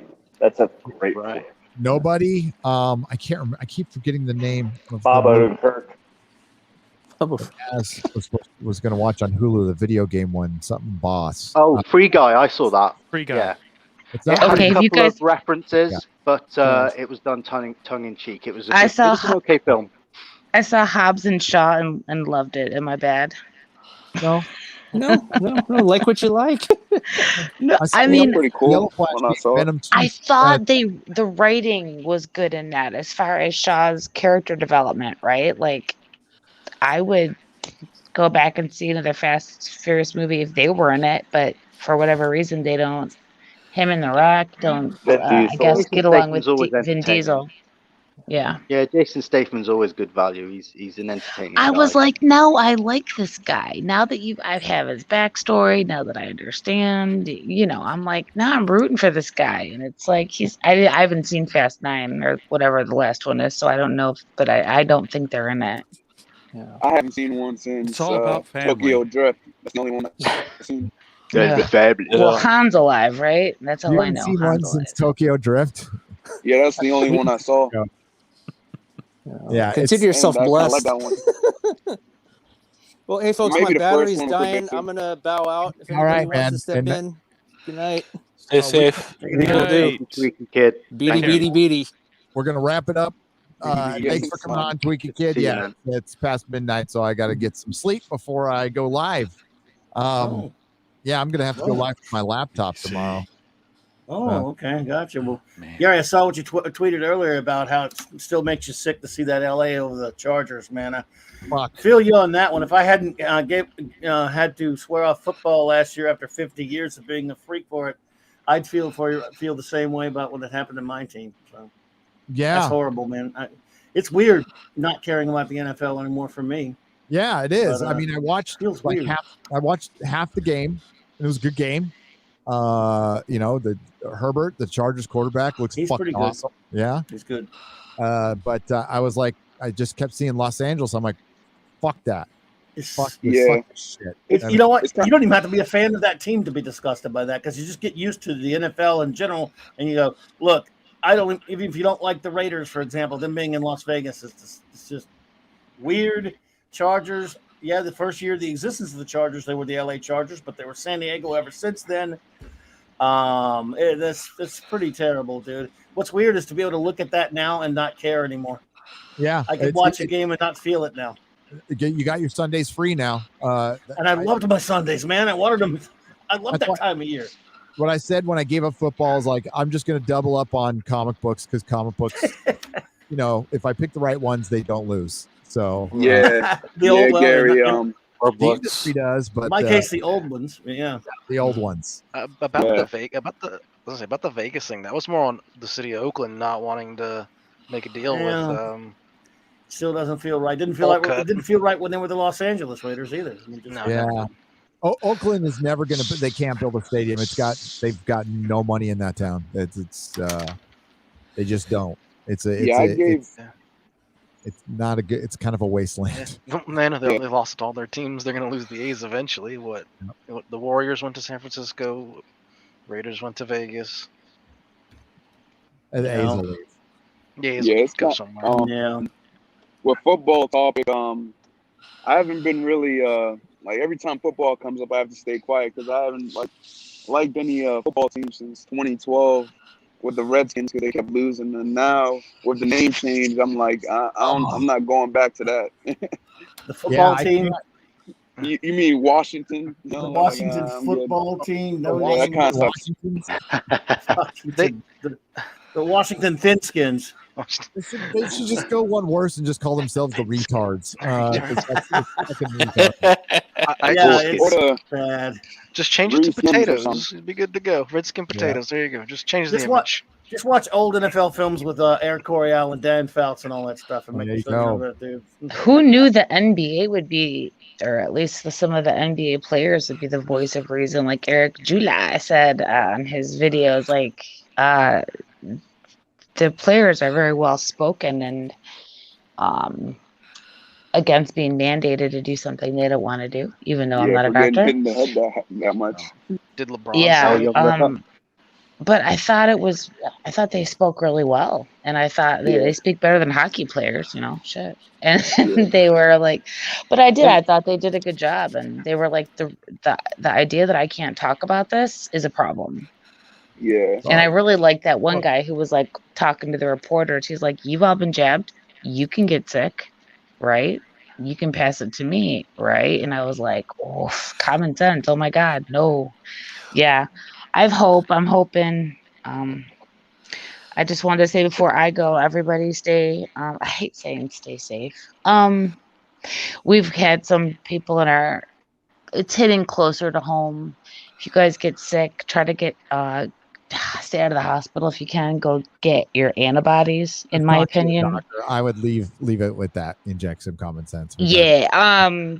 We just had some crazy stuff going on here. But we've got antibodies and and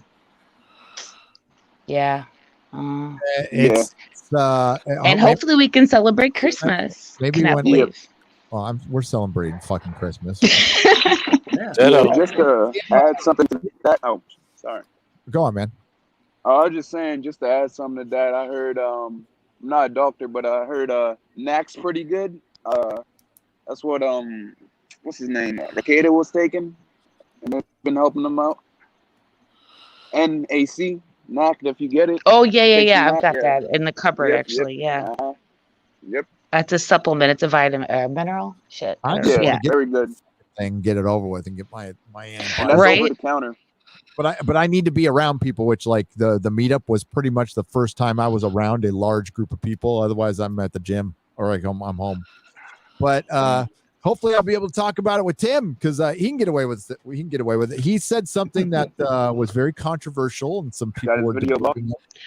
Oh, I didn't get to see that. Yeah, I'm sure you can't talk about it, but he said he's pretty hardline. Tim's pretty hardline when it comes to like, hey, if we wanted to stop any of this shit, we could have by just saying no. And and he's right, but it's not easy to say yes. Like my wife could have just kept her business open, but we knew. In his opinion, you too. And we knew nobody would back us up. Like I've been in too many situations where I've given the anecdotal story of when I noticed people were ripping off money from our paycheck, and I got like actual evidence. And I went to all the guys. I'm like, guys, all we have to do is say something. This gets fixed. And they were too chicken shit to say anything. So I ended up quitting it, and then I ended up getting a $600 check for a class action lawsuit that we could have all gotten our thousands because we got robbed of thousands of dollars, but we got $600 because people were too fucking cowardly to speak up. And they were like, I could lose my job. I'm like, lose your mechanic job, the job you can go across the street and get another one like tomorrow. Better one. It's hard when you're a mechanic. My hubby's a mechanic. He's had places that he's worked for before where they don't like to put their hours. They just want to pay them. And when my husband finally spoke out after years, they rode him ridiculously. The comments were flying constantly. Oh, you think we're stealing? And my husband's like, well, I really didn't think you were, but now I do, because it was like constant. Like, because he's like, I want to see my hours. I want to see what you're paying me for. They have to show you your hours. Every business in this country has to show you your hours. Yeah, They legally. were not. And if they're not showing them to you, they're lying to you. Right. And that's kind of like, he was like, yeah. So, but a mechanic can get a job anywhere. Like they're desperate for mechanics. Like California, you could be a mechanic, $150,000 a year, easy. There's hiring signs everywhere. My job still have their hiring sign up for 8 months. Nobody want to work, and it's $15 an hour. Like that's pretty good. That's like some of the most I've been paid so far. I like that. I come to work with a smile on my face, making some money. There you go. You're making money. It feels much better. And I'm working 80 hours a week. Hell yeah. Good. All right. I'm trying to get this YouTube thing going. Good talk, guys. All right, Cash. Yeah, I got to bail out too. I got to go too. Clobbering time. Yes, sir. We got to talk again soon, okay? I would love to, sir. Talk some comics, have a little fun geeking out, man. You guys are you're the best. Thank you, sir. You the best. You guys are all the best. Thank you so much for your support. And we'll do another one Sunday morning, okay? And then after that, Gary. Wednesday night. All right. Take care, everybody. Bye, guys. Take care, guys. All right. Later. Good to see you all.